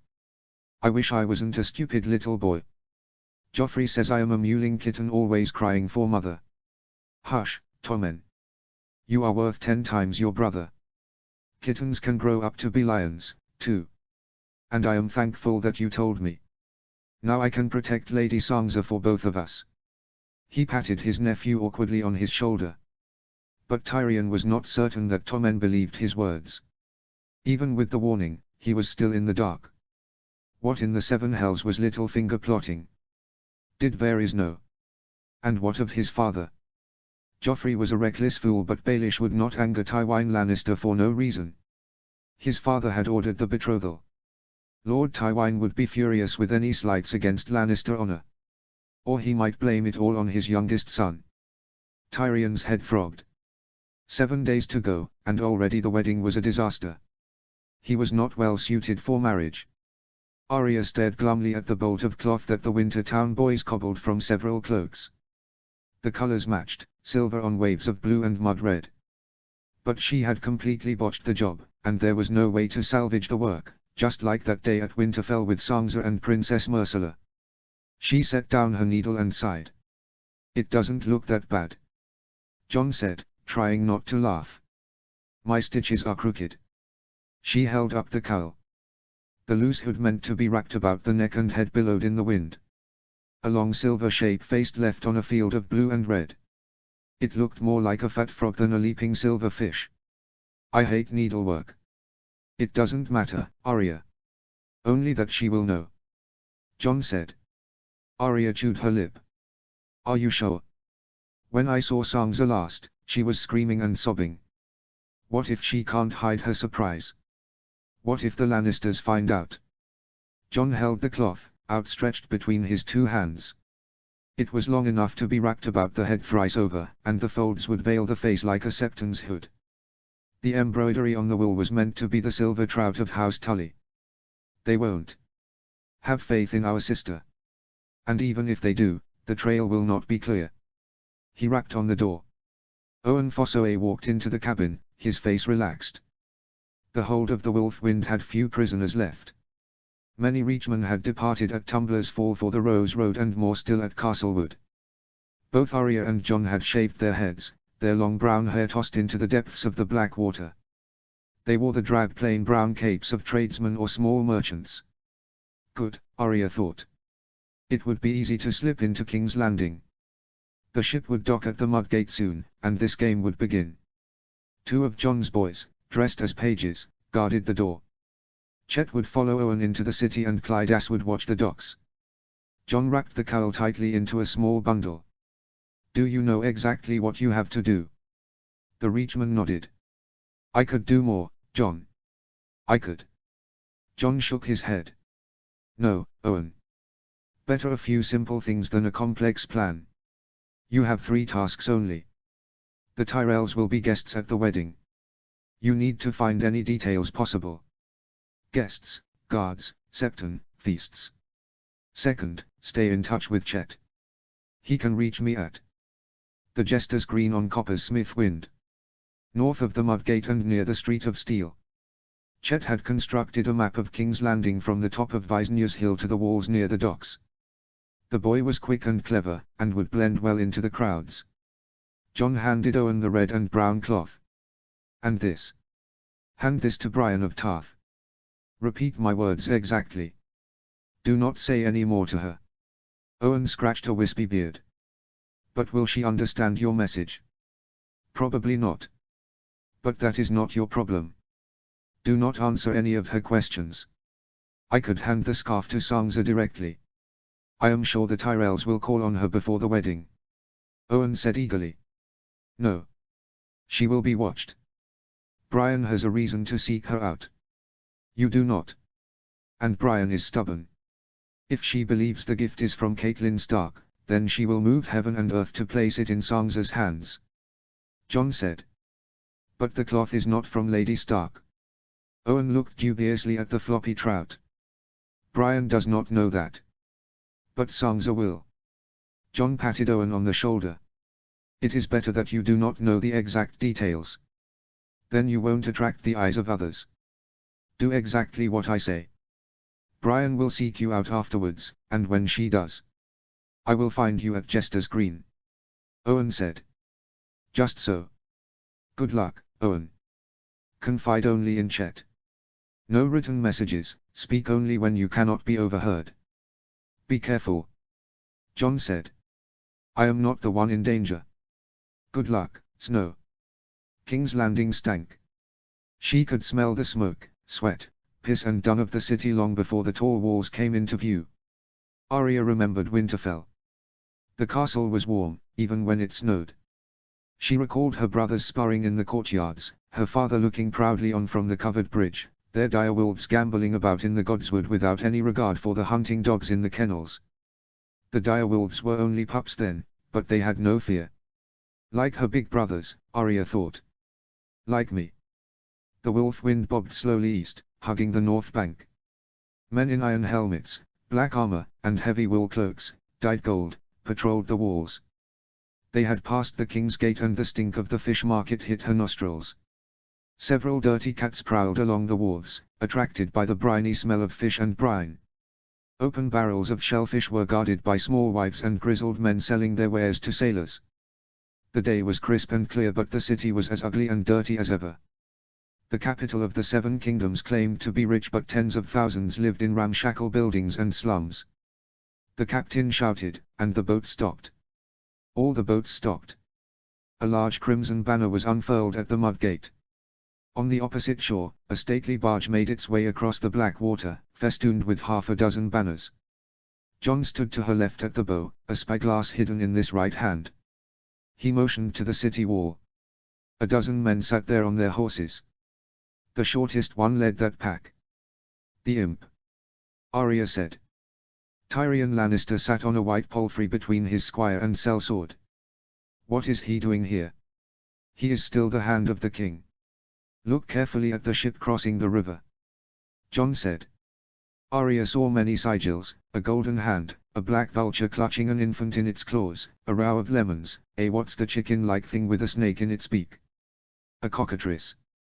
They are said to live in Sotorios, but no one has seen one in a few hundred years.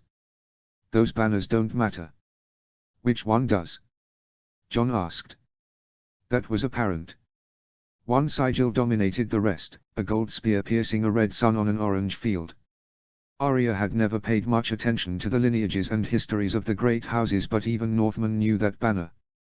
House Martell. The Dornish are here. John played surreptitiously with the spyglass, scanning the boat. He stopped on a cluster of figures at the center of the boat. Wordlessly, he handed the instrument to Arya. An exotic lady in red stood with three very different women. The tallest was a long-legged muscular warrior wearing breeches and a linen tunic, the second was slim and elegant with full red lips and pale olive skin, and the third was a golden-haired girl with dimples and a sweet false smile.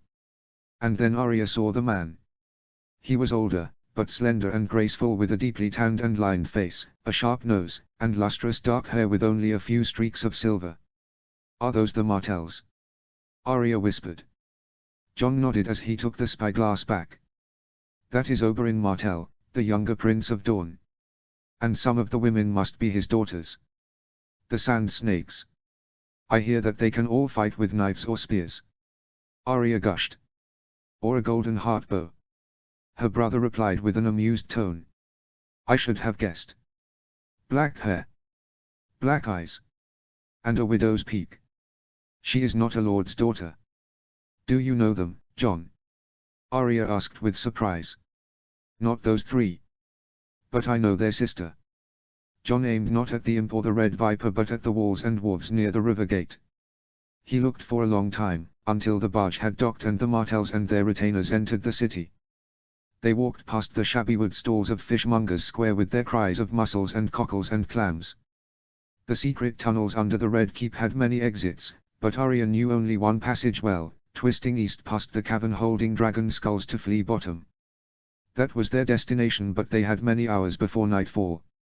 They would not march to Flea Bottom directly but rather wind their way around, going back and forth to make certain they were not followed. Muddy Way was full of begging children. She knew, she had been one only 6 moons ago, searching cobblestones for crusts of stale bread. Arya had been lucky, she was fast enough to kill pigeons with her wooden stick sword. They left the wide road before it met the other great streets, making for Weasel Street, where they pretended to ask for a room at an inn, for a merchant and his son. They bought food from a pushcart peddler for 12 coppers, 3 tarts stuffed with blueberries and bits of apricots and lemons. They went west, along an circular path to the Street of Steel, through Cobbler's Square, and past the brothels on the Street of Silk. Everywhere, there were signs of want and plenty, hungry refugees and frightened small folk scurrying past high stone and timber mansions behind bronze gates bristling with armed men. A carriage pulled by 2 bay ponies passed them, 2 short broad-shouldered servants guarding a young girl with a shy smile.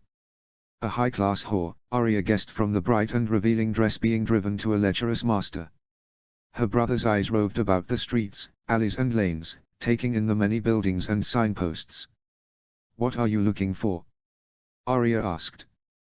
"Just thinking about what could be improved, more pipes, more fountains, wider streets, trees, and sturdier buildings. I could take this pile of sticks and mud and make it a city of stone." "King's Landing is a shithole," Arya said. "It doesn't always have to be." Arya snorted. "I think that is beyond even your powers." John only smiled back. As the sun fell low in the sky, they finally came to Flea Bottom. Arya had spent many weeks here, in the maze of twisty alleys and unpaved cross streets. They bought fresh hot bread from a baker on the Street of Flour, ignoring the pot shops with their bowls of brown. They ignored the stench of pigsties, tanneries, and stables, mixed in with the sour fragrance of whorehouses and wine-sinks. At dusk, they entered the tunnels. They waited until the corridor lightened as their eyes adjusted to the darkness. Arya led the way, her hands touching the rough unfinished stone and cold earth of the walls. They progressed slowly through dim gloomy rooms and pitch-black halls. John had packed a small hooded lantern and carried wooden torches with tips of sulfur and lime. If they could, they would not use any lights. The only sound was the drip of water and the rap of John's staff as he prodded the ground for traps or secret doors. The taps would sound like water drops on puddles to most listeners. Arya took small steps in the darkness, feeling for the iron rings in wood doors. A gust of cold air blew against her face at the end of a long hall, stirring a faint memory. "John," she whispered. "This is where I saw them, the two men with a torch that were talking about killing the Hand." "And where did they go from here?" her brother asked intently. Arya thought for a moment. "They pushed at some slab of rock, and it slid down. I crept after them, and the stone became rocks. I had to wade through the water and came out near the rush. It smelled something foul. Likely, you found the sewer if that way leads to the black water. They clearly know these tunnels. Do you remember more about their talk or the two men?" "I am trying," Arya said. "One was stout, but the other was fat. The really fat one with the jeweled rings had an accent from Essos. They said that a second hand could die. But it was Joffrey that killed father. And they talked about Stannis Baratheon, Lysa Arryn, the Lannisters fighting against the Tullys. John, they predicted the war, and this was before the fighting started." John's eyes glittered. Even when he was younger, her older brother had a rare ability to focus. He was thinking hard and Arya hoped desperately that he would discover who had plotted against their family. In the dark, his eyes almost seemed violet. "The question is why the two men met here in the tunnels," John said softly. "To avoid spies. It must be more than that. One man had an accent. He likely sailed from the Free Cities. But the other one," John said. "He was carrying the torch. He had scars on his face, and he was asking about little birds." Arya volunteered. "Little birds?" John asked. "Yes, he wanted 50 little birds from the fat man. They had to know their letters. And the first man said something about keeping their tongues. He said something about risk." Her brother's face turned cold. Arya knew the glare was not for her, but the two plotters in the tunnels. "One man is from Essos. The other must be in the Red Keep. And these little birds." He shook his head. "The world is full of monsters. I wish we could kill them all. The Lannisters, Joffrey, Cersei, Eileen Payne, the Mountain, even the Tyrells. All of them." Arya cried. "I want revenge too. But what matters is the safety of our sister. One day, we will make them all pay. But Sansa comes first." Just then, they heard a hiss. An old black Tom with a chewed and torn ear glared at them with angry yellow eyes. Arya remembered her training from Ciri O'Forel. This was the last cat she had captured, a tough black devil that ruled the Red Keep. Arya had kissed him right between the eyes before the sharp cat claws would have found her face. John walked to the Tom, his right hand extended. "Careful. That one is mean. Watch out for his claws and teeth," Arya called out. "He won't bite me." The Tom sniffed, and lowered his head, submitting to her brother's touch. John whispered something as he rubbed the ears, both the whole and the torn one. The black Tom purred, a soft deep rumble that echoed in the tunnels. Then it hissed and walked away, precisely as any soldier marching, the footing sure and silent. John nodded to his sister, and they followed in the dark. The cat led them through dark halls, past red stone walls that seemed to drip with blood, down long circular staircases, and finally, to a heavy metal door deep in the bowels of the earth. The walls were damp and splotched, and it was so very cold. Arya wrapped her wool cloak tightly over her doublet and the brigandine underneath. The chill was unnatural, bitter and bleak, worse than any nights in the Wolfwood outside Winterfell. John opened the door into a monstrous cavern, larger even than the room with the dragon skulls. Arya thought first that the floor was full of large pebbles, but then she realized it was thousands of small canisters, buried in sand, round like a fat orange and made of rough clay. The Tom hissed, squatting on a pile of stacked jars, like a dragon guarding a hoard. Jon stooped down and unsealed a wax lid. She saw the murky green liquid, oozing at the lip, and smelled the pungent aroma as her brother raised the container. In the darkness, the green illuminated his freshly shorn head and his almost violet eyes. "What are you holding?" Arya asked. "Something rather useful." "Wildfire," Jon answered. Author's notes. Seafood stew is served at the Sceptry of the Quiet Isle during a Brian chapter as they look for Sansa Stark. The limping gravedigger and the black stallion are in all likelihood Sandor Clegane and Stranger. That chapter, Feast for Crows, chap 31, conveys a real sense of peace.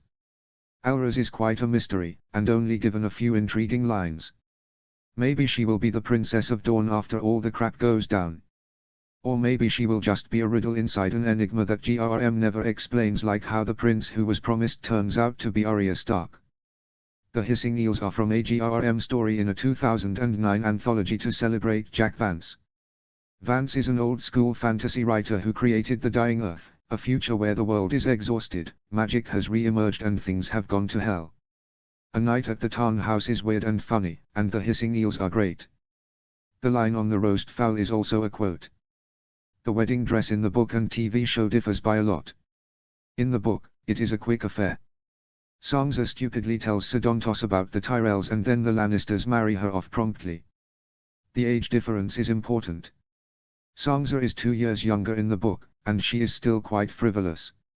More understandable at 13 than 15 to 16, on TV, the costume designer makes a gold dress with a Lannister lion at the neck. The imagery is quite heavy-handed.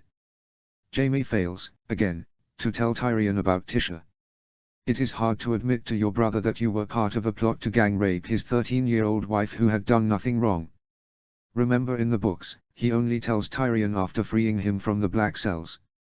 The TV show makes it seem like the Varys and Tyrion show as they travel to Essos. But I have always thought that GRM intended Varys as the master player of the game. He is seen as a spy master, but Varys actually does kill with his own hands, Kevan Lannister and Pycelle. Note too that he uses a crossbow bolt, putting the blame on Tyrion. Of course, in the books, Varys is the architect of the Aegon Blackfyre plot, and in the TV show, he gets sidelined as a bit player. The TV show underestimates Varys, only throwing in a failed poisoning plot. It seems clear that both Baelish and Varys are majorly underestimated by everyone, including Tyrion. Tyrion makes a big deal about paying back debts like a Lannister should. But he never does anything about Petyr Baelish. That doesn't make much sense, but GRM may have decided early that it would be the Stark children who would kill Littlefinger. That said, his death on the show lacked any drama. If Starks melt below the neck, then Baelish's brain froze up north. The Tommen of the books was never really fleshed out, although in the Dance with Dragons, he is still alive. I hope GRM will dedicate a chapter to his POV before his swan dive. Given the huge cast of characters, it is not surprising some come off as flat, but Myrcella and Tommen deserved better. They were killed off to showcase Jaime's redemption path and Cersei's spiral downward. The reference to knitting at Winterfell with Myrcella and Sansa is the first Arya POV chapter. It begins with Arya's stitches were crooked again. That's why Jon has her stitch the Tully sigil. Tyrion gets forced again to sit on his ass and wait for foreign dignitaries. In an earlier chapter of this story, he meets the Tyrells before Joffrey acts out as an idiot. Here, he repeats the scene in the book and TV show when he meets Oberyn Martell. And in the book, GRM wastes a page on describing the various smaller houses, and none of them are ever mentioned again. Arya knows House Martell's sigil but none of the other ones. After all, no one really gives a crap. Alras is Sarah Sand. And Jon is scanning the walls for her and any other watchers. It is the spy watching a spy scene, but because it is still Arya's perspective, I couldn't find the words to describe it properly. The famous Augustus quote is, "I found Rome a city of bricks and left it a city of marble." The first emperor cares more about his glory and Jon is more focused on building a better world. The travelogue of King's Landing comes from Arya's chapters. How many 10-year-olds could survive weeks in KL with only needle and a stick sword? I find book Arya and Jon to be quite perceptive, but this is Jon before becoming a dummy in the later TV seasons. Arya is a bit bloodthirsty at the memory of Ned's beheading. Her including the Tyrells is akin to the massacre at Béziers. The Pope ordered Arnaud de Malric to eliminate a heretical movement in South France. When Béziers didn't surrender the 200 heretics, there was a siege and a massacre of the entire town of 20,000. When asked how to differentiate between the faithful and the heretics, Amalric allegedly said, "Kill them all. God will know his own." For some reason, no one ever discusses Varys cutting out the tongues of his little birds. It is one of these gruesome details that is omitted in the TV show, and it really bothers me. Of course, if Ned Stark had bothered to listen to Arya's tale, Varys would be dead and the Starks would likely head north. It is one of those near things that makes the info dumps delightful in the books. And of course frustrating. In my opinion, Varys deserved a more painful death. Balerion is Rhaenys' cat. GRM said could be when asked this question. The wildfire is in clay jars in the books but in glass containers in the TV show. This is to show the liquid easily when Tyrion holds it up. Glass would be likely to be too expensive, and I wonder if medieval glaziers could make a tight-fitting lid. This cavern is not the vault of the Alchemist's Guild. Rather, it is hidden underneath the Dragon Pit. Remember that Brynden Rivers burned bodies there in a plague. There is a lot of wildfire stored in this cache, more than enough for Jon's needs. Bald Jon with violet eyes reminds me of Aegon the Unlikely. Of course that makes Arya the Hedge Knight and not the Squire. The Dunk and Egg books are fun, even if they don't have the same weight as A Song of Ice and Fire. Keen-eyed readers will know that this revised chapter omits the names of Janos Slynt and Aladdin. That is because I made an error and used them in Once We Were Dragons Chap 13. So, I just edited the chapter to Tyrion sent a few of Baelish's cronies to the wall, but didn't name anyone specifically. Chapter 31, The Cat, the Spider and the Little Birds. Chapter text. The Cat, the Spider and the Little Birds. The old black Tom did not bother to hiss. The other cats in the castle, fat lazy beasts fed by even fatter cooks, newborn kittens eager to explore and escape their groomed lady cat mothers, jaded mousers lurking outside Ratholes and midden heaps, had long acknowledged his sovereignty. Once in a while, a strutting young bravo would snarl and arch its back, only to hastily beat a retreat when battle began. Balerion was a mean old devil, as vicious as his namesake, the dragon that had once ruled the Red Keep. But the cat was not prowling the chambers and halls of the Red Keep. Instead, he stalked the passages and corridors underneath. At least half a dozen tunnels met and made their separate ways into and out of King's Landing. There were traps, sliding doors, buried levers, locked portcullises hidden in the dark maze. A cat could see, hear, and smell far better than a human. Even the whiskers sensed the movement of air to more easily detect anything odd in the walls, floors and ceilings. Balerion had no troubles navigating the gloom. There were many levels to the network of passages and tunnels. And there were doors, often concealed, that opened to circular staircases leading into different areas of the Red Keep. The old cat had found the dungeons of the Black Cells, the rungs that led from the chamber of the three-headed dragon to the master bedroom of the Tower of the Hand, and the cellars of the White Sword Tower. Balerion had found several exits as well. One long passage went west from the castle, terminating in the stench of flea bottom and the redolent perfume of whorehouses. Two tunnels went south to the river while another led to a narrow path of handholds that faced Blackwater Bay and the narrow sea. Balerion passed through a hall filled with faded red and black tapestries into a room full of skulls, dragon skulls. The empty eyes of the heads watched as he leaped over ridges of black teeth and bony white horns. He made his way up the corridor to the light and noise. A long time ago, he had attended court with his mistress, a smiling little girl, dark-haired, olive-skinned, and bright violet eyes. The girl had loved him greatly before being taken away by monsters. He remembered faintly what was ahead, a giant cavernous chamber with a monstrous structure that ruled the room. Even a cat would fear the pile of sharp spikes, jagged metal, and half-melted swords.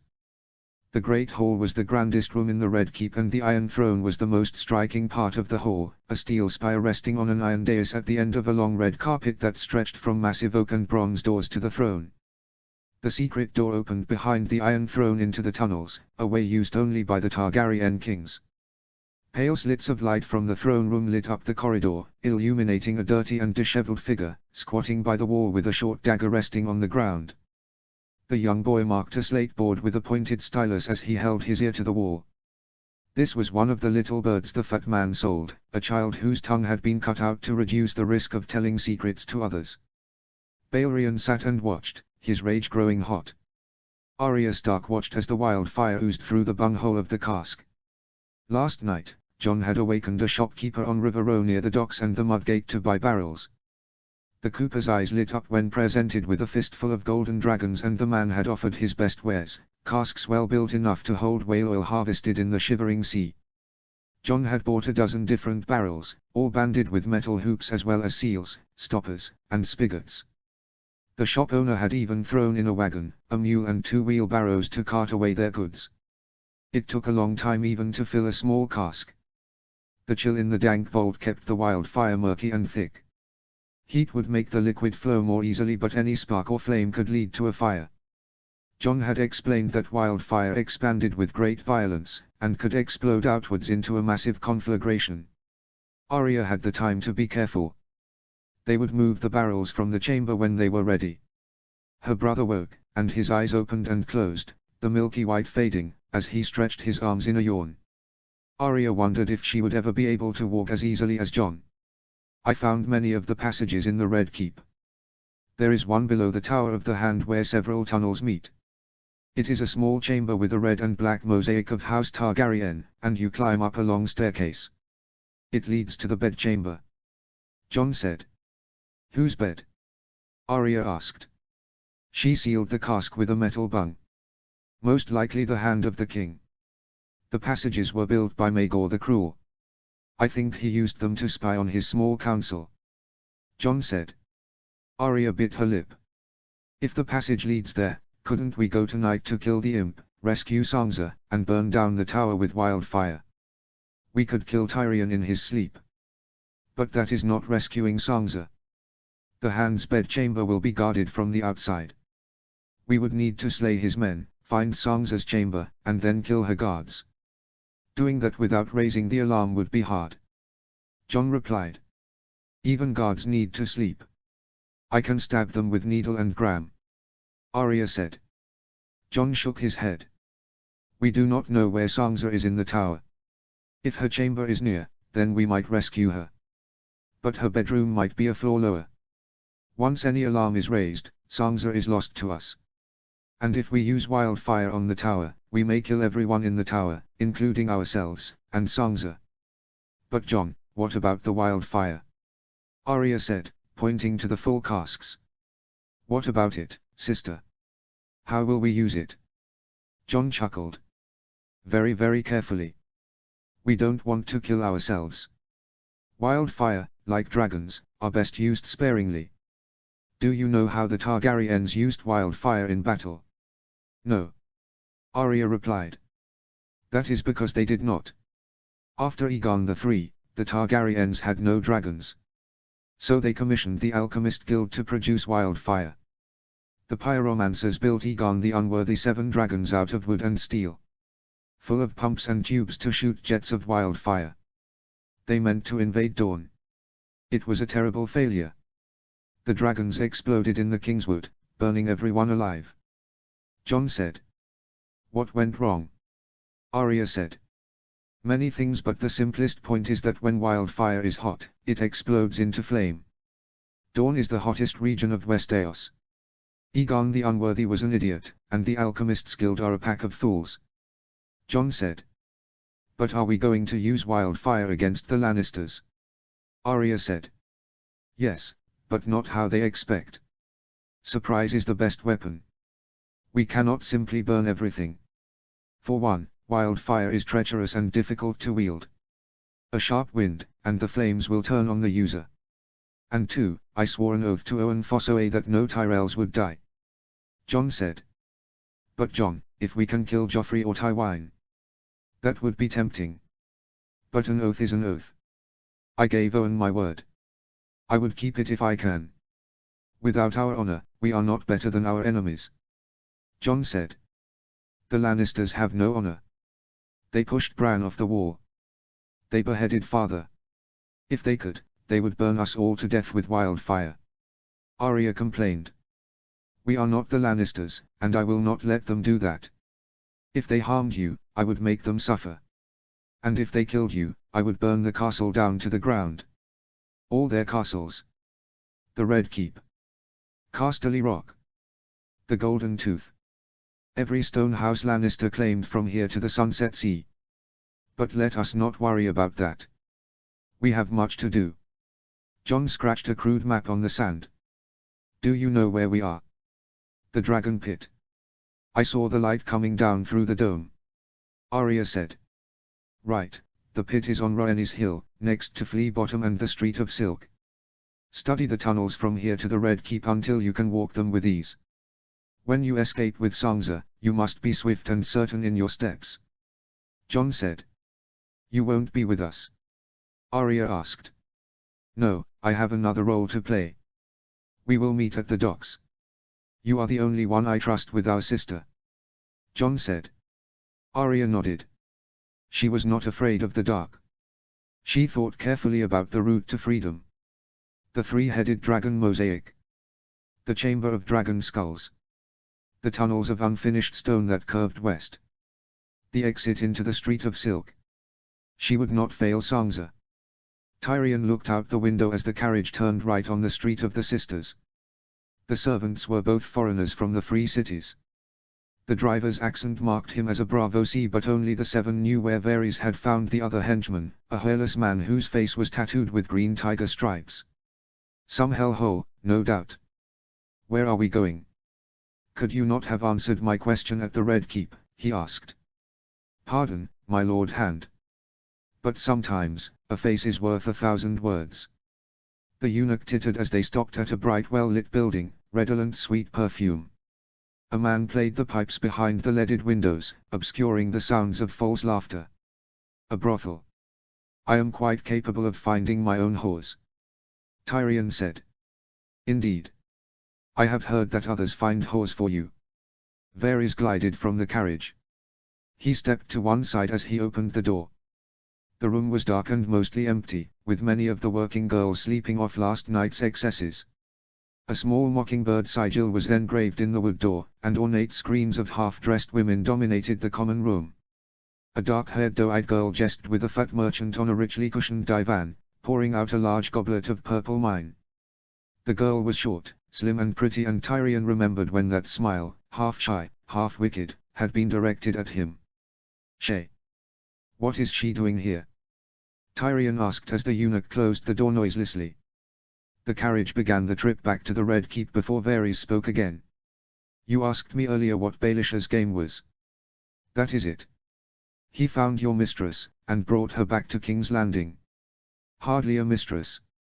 I had a whore at camp to share my bed. That is true for most lords. It is not the girl. It is the song she sings to Baelish.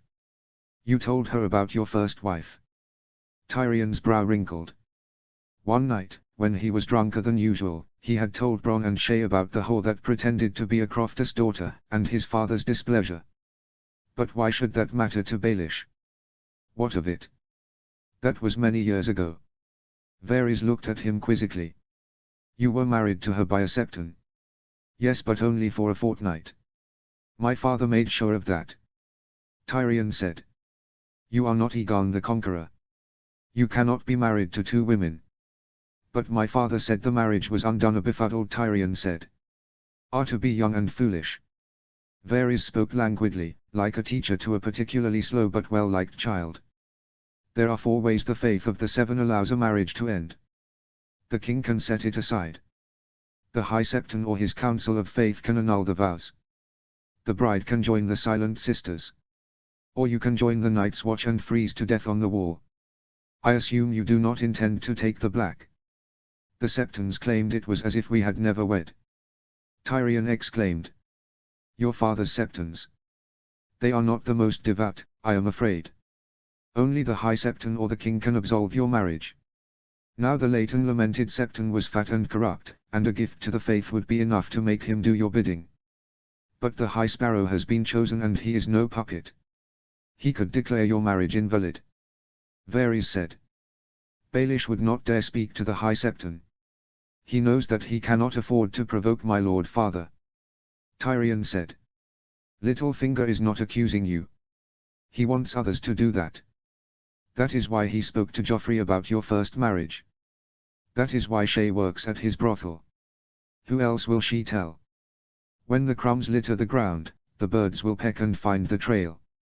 Joffrey, your sister, the Tyrells, they will know soon enough. And they may tell the High Sparrow. Varys said. So the Faith and other lords think badly of me. What else is new? They already call me a demon monkey behind my back. I am a Lannister. My name will protect me. Tyrion said. Even the Targaryens had trouble with the Faith. Your father may be feared now, but how long will that last? The new High Septon could order you arrested and put on trial for bigamy. What if Littlefinger finds a whore who claims to be Tisha? Varys said. Then Baelish is a liar. Tyrion said. Of course he is. But it would be your word against hers. My little birds tell me that a procession of whores will attend your wedding. Among them will be Shae and other ladies of the night. Perhaps the Septon will think one of them is Tisha. Varys said. Tyrion scoffed. Tisha does not look like Shae. My wife was no courtesan. And how would a whore make it to the Red Keep during a wedding? Your nephew is king. He would enjoy humiliating you.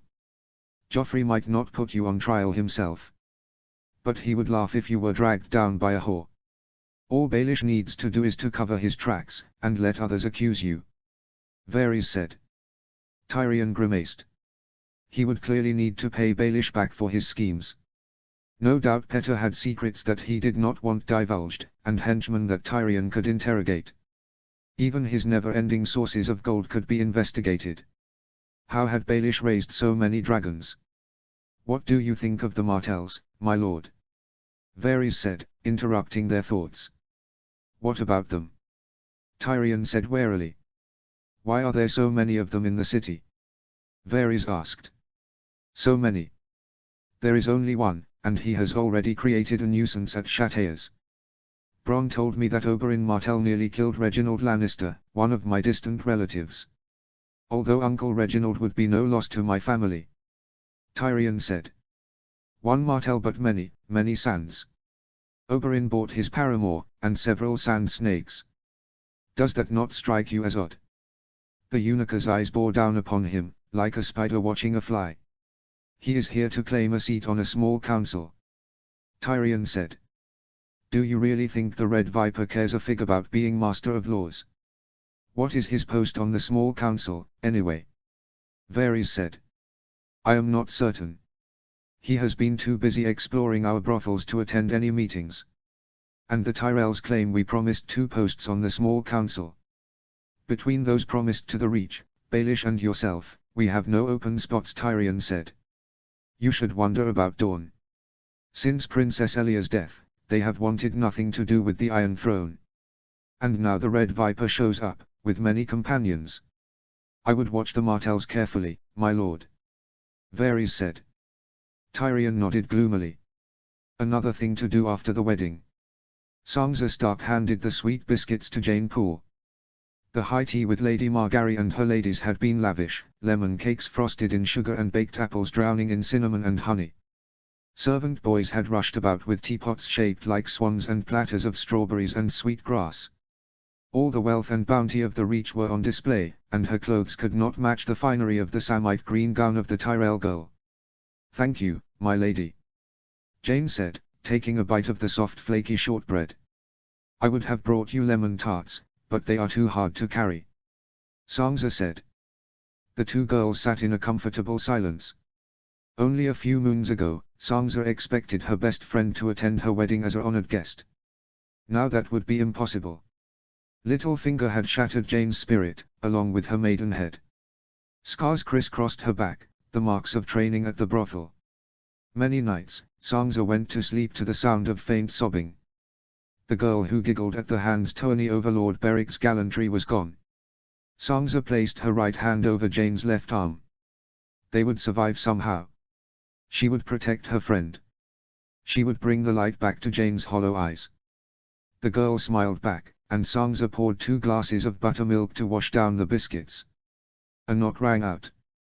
The door opened, and Brian walked through indented blue armor. Behind her, Sir Osmond sniggered and Sir Loras averted his eyes. The Hound had no expression. "My lady, may I speak to you privately?" Brian said in a halting voice. Sansa nodded and Jane retreated into a bed closet. Brian waited, and then handed her a long cloth. Sansa opened the red and blue bolt, and wondered why anyone would waste silver thread on a dumpy and poorly embroidered frock. "What is this, sir?" "A gift from Lady Stark, for you to wear on your wedding day."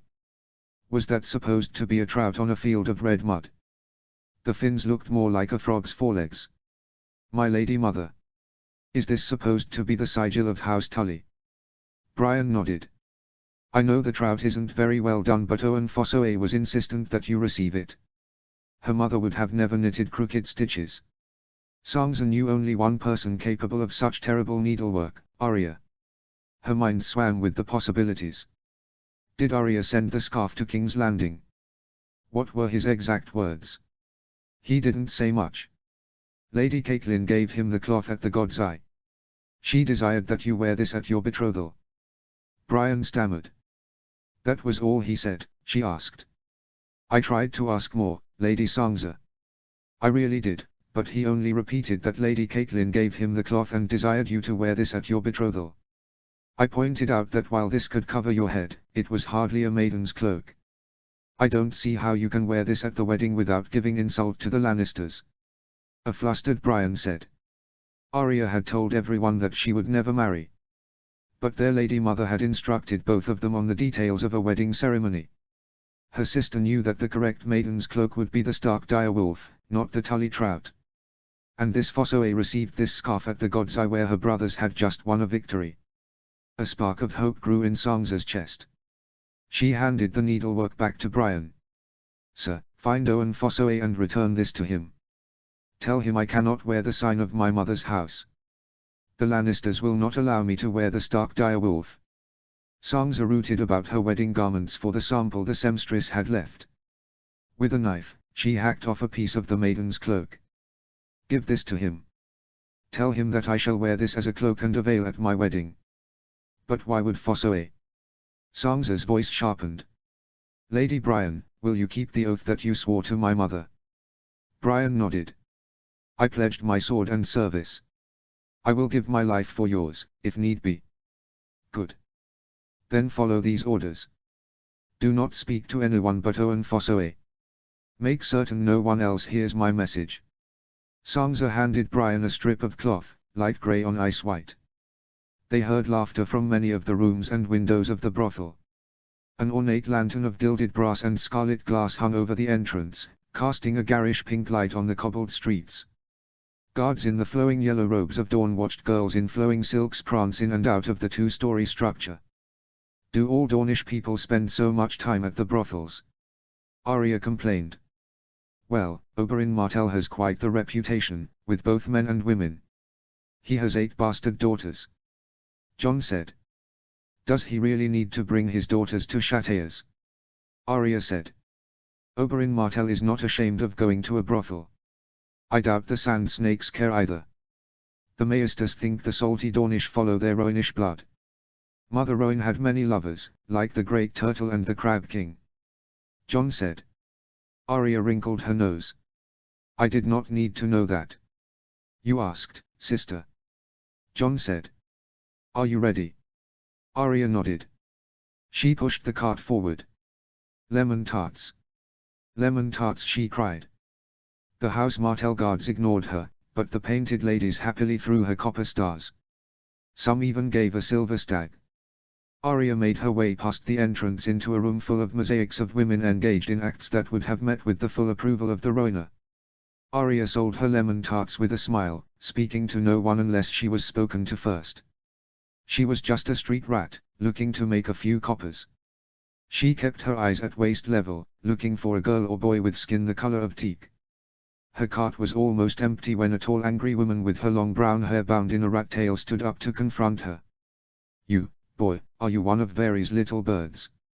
Oberyn Sand called out. A long spear clattered by her sandaled feet. That's not a boy. That's a girl. A tall lady in lilac robes tinged with cream and copper said in a bored tone. Why are you here? The third sand snake fanned herself with pale soft hands. Oh, leave her alone. The poor girl merely wants to make a few coppers. I love lemon tarts, sweeterling. Arya offered a tart to the girl in the green and white gown. Then she scurried away, making for the exit, until she saw a flash of skin smooth as polished ebony. Arya followed until she reached an alcove with a white feather bed. The girl was extraordinarily pretty, dressed in flowing yellow silks with a beaded gold belt that matched the gilded collar at the neck. She was as tall as Sansa with wide eyes and skin darker than teak. I am looking for Alras. Arya blurted out. The young girl smiled. Oh, are you learning how to read as well? Yes. Do you know where Alras is? Arya said. Right here. A comely youth in green and brown said. His skin was the color of nut brown ale, lighter than the girl's polished jet. Yeah, I have 2 books for you. He handed her 2 slim tomes. The second is an exercise workbook to copy words as you pronounce them. Thank you. There was a sweetness about the whore, and a genuine interest in the books. Do you want to share? She said to Arya. Elioa, let me speak to her in private. The Summer Island girl left, leaving them alone. Alras looked amused. You look just like him. You have the same long face and grey eyes. What did you send to the Riverlands? Arya hissed. Alras laughed. And the same cunning. The Sphinx is the riddle, not the riddler. He wants to see you outside. Meet us at sunset at the eastern door of the Dragon Pit. The Sphinx nodded, handing her 3 coppers for the last unsold tart. Arya made her way out of Château's and ditched the cart before heading south to the harbour to meet Jon. The setting sun shone through the charred walls, forming strange misshapen windows on the upper levels of the Dragon Pit. The great dome had collapsed long ago, and the cavernous interior was one giant mess, with much of the tumbled stone scavenged for graveyards, septs, manses, and buildings elsewhere in King's Landing. The bronze clamps which had held the stonework together were pried or hacked out, and the only remaining iron jutted into the sky, like a dragon's wings. It was a cruel jape, Jon thought. Had the pit been open to the sky on that fateful day, some of the royal dragons might have escaped. Instead, they all died at the hands of crazed small folk led by an even more deranged prophet. A dragon should never be chained. Arya perched over the eastern gate, peering suspiciously into the growing darkness. The great doors had been sealed for over a century, and small folk and highborn alike believed the building to be cursed. For good reason, Jon thought, as he gazed over the blackened ruins and the ashes left by the massive destruction.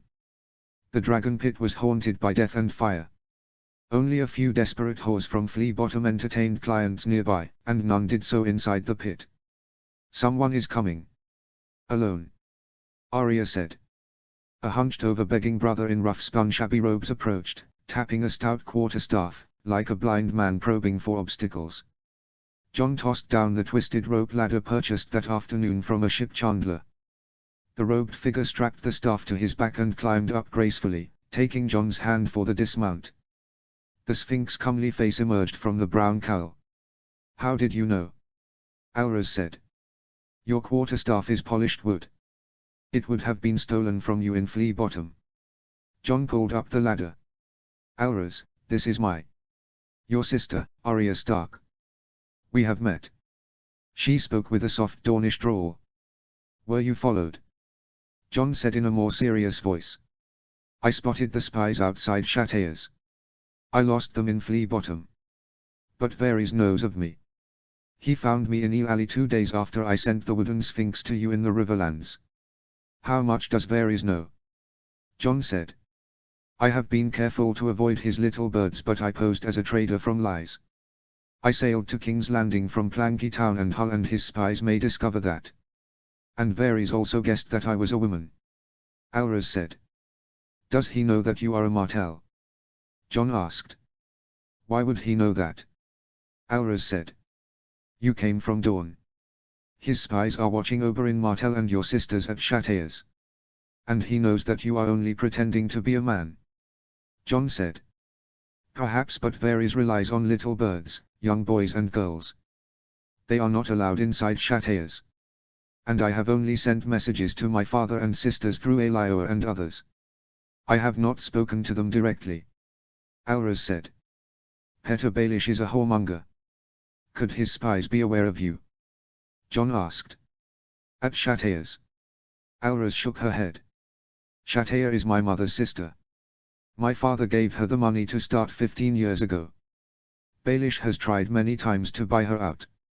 Châteaus is one of the safest places in King's Landing from both Varys and Baelish. Arya's eyes popped. Is that girl related to you? Elioa, yes, she is my cousin. A sweet girl and quite clever. I am teaching her how to read. But she is a whore. Arya said, surprised. Love-making is not scorned in the Summer Isles. There is no shame to serve at a pillow house after a maiden or a youth has flowered. Pleasure is a gift from the gods. Alras said. Jon chuckled. The Summer Islanders make the Dornish seem like the Northmen. The Sphinx smiled enigmatically. You know nothing. But enough about the Summer Isles. Why are you here in King's Landing, Jon Snow? Why do you think? Jon said. You came here to rescue your sister, Lady Sansa. You were not invited, but you planned to attend the wedding. Perhaps. But why are you here, Alras? Why did you come to King's Landing? Jon said. I landed in Sunspear when Edric Dane arrived with Amory Lorch. We want what Dorne has always wanted, revenge for the death of Elia Martell and her children. Alras said. What did Lorch say? Jon said. Tywin Lannister gave orders to kill Aegon and Rhaenys. That would allow him to declare fealty to Robert Baratheon and make his daughter queen. Alras said. Jon turned, his eyes sweeping over the husk of the dragon pit. His brother and sister were murdered to win political favor for House Lannister. He tried not to think about his dreams of Rhaenys. What of Elia Martell? Lorch claims there were no orders on Princess Elia. Gregor Clegane did that on his own. Elia Martell fought desperately to save Aegon, but Clegane killed him and raped her. Alras said. Who else knew? Who else besides Lorch and Clegane? Jon said.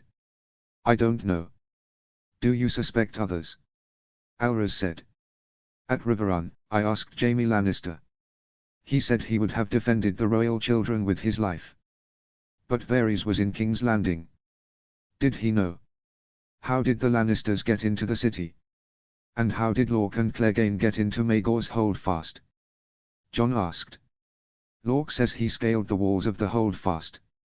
Alras said. Arya snorted. Amory Lorch. He is fatter than Fat Tom, and older. He was younger during the rebellion, but Arya is right. The walls of the Holdfast are high and thick. Did Princess Elia have any guards? Even a few men could defend Maegor's against an army. Jon said. They killed all of her retainers. Her companions, her ladies-in-waiting, her guards. Anyone who could tell the truth about her murder was slain. Alras said. Not everyone. Varys must know. Jon said. He has spies all over the Red Keep. Who can trust the spider? Who knows the extent of his plots or lies? He whispers to Uncle Doran that he would help the Martells. It has been 16 years. Nothing has been done. Justice delayed is justice denied. Alras spat. It might be too late for justice, but not for revenge. Princess Elia's story is not over. Jon said. What can I do to help? Alras said. How many little birds are watching you? Jon asked. Hard to say. There are urchins everywhere in King's Landing. I see them on the docks, in the fish market, at the Blushing Maiden, near the September of Baelor, and on the walk to Châteaus. I only spot them when they start to follow. Alras said. Let them follow you. We need to flush out the spider. Jon said. Most of King's Landing reeked of piss and sweat, but the forges of the Street of Steel chased the stench away. A strong clean odor hung thick over the hill, honest smoke from charcoal mixed with the fires of coal dust and molten iron and steel. As Jon walked up, the streets widened, the beggars disappeared, and the buildings grew sturdier and refined.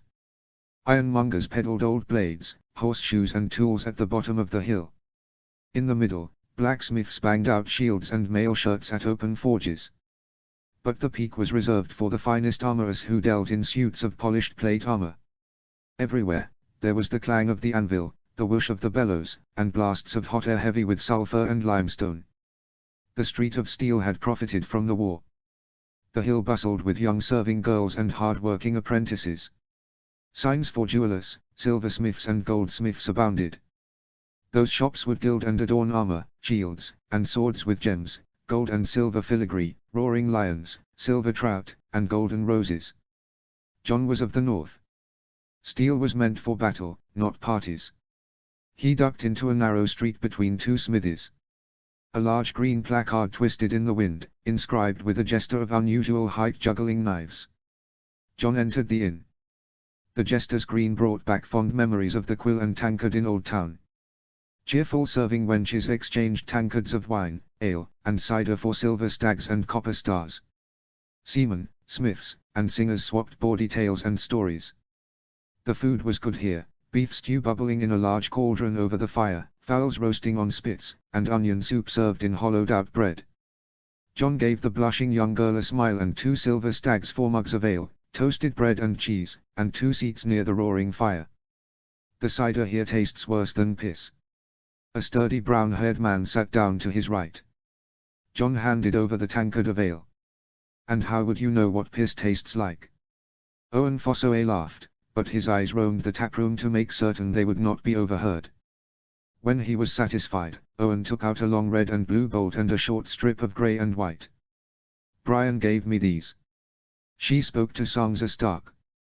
Lady Sansa declared that she could not wear a cloak of House Tully and that the Lannisters would not allow her to wear the Stark dire wolf. John nodded. "What is the other cloth?" Sansa Stark cut that piece from her maiden cloak. "She says that she plans to wear a cloak and veil of these colors." "And John," Sansa demanded that Brian tell me only when no one else could hear. Owen said, handing over the grey and white cloth. "Did Brian say anything else?" "That she would protect Sansa, or die trying." Then she glared at me, like I was at fault for not telling her more. Owen said.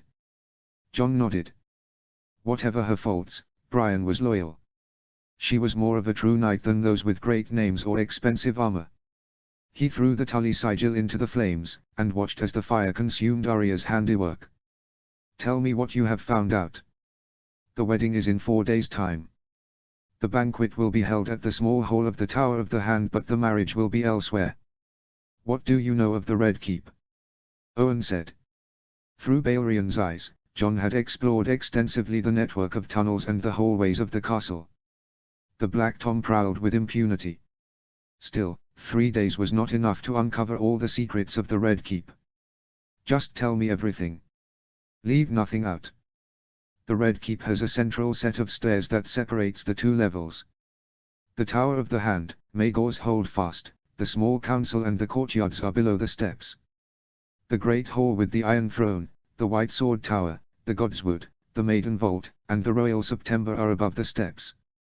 Tyrion and Sansa will walk from the Tower of the Hand to be married in the Royal September. Only after the wedding is done, will they go back to the small hall for the banquet." Owen said. "So, they walk up the steps in the afternoon, and then return down the steps near sundown."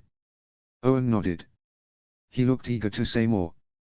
"What is in the Royal September?" John asked. "The usual. 7 walls for the 7 aspects of the faith. There are candles on each altar, and a burning brazier in the center." Owen answered. "And who is guarding Sansa?" "She has 4 main guards. 1 of regular size, Laura's Tyrell, and 3 giants. Brian. Sir Osmond Kettle Black. And the Hound." Owen said. "Kettle Black.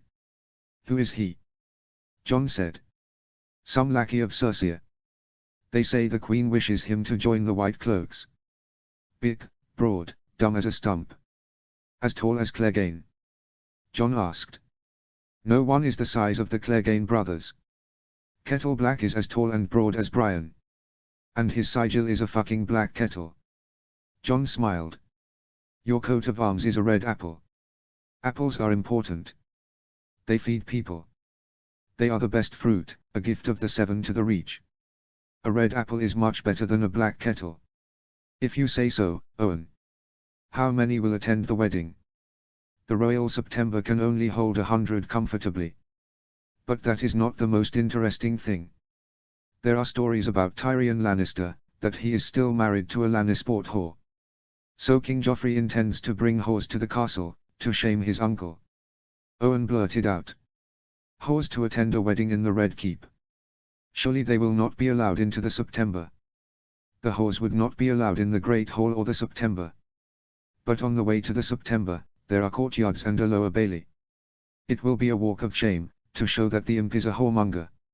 Owen said. How many whores do they plan to bring? An intrigued Jon asked. I do not know. The Tyrells, Lannisters and Martells will be in the September, but there are hundreds, perhaps thousands more in the keep. Lordlings, knights, guards, servants, even wealthy merchants. They will line the hallways and corridors in the lower castle. Owen said. Jon shook his head. Why would Tywin Lannister allow such a thing? To teach his son a lesson. To show that despite the defeats in the Riverlands, he is still a man to be feared. If he would do such a thing to his son, what will he do to his enemies? Owen said. Cruelty is not strength. Lord Tywin has been fortunate in his enemies. Jon said. Luck is a two-sided coin. Tywin Lannister may be harsh, but Garland believes the plot was hatched by Joffrey. He is a cruel boy. Owen said. Where will you be during the wedding? In the Royal September. House Fossoway is not a great house, but we are loyal bannermen to the Tyrells.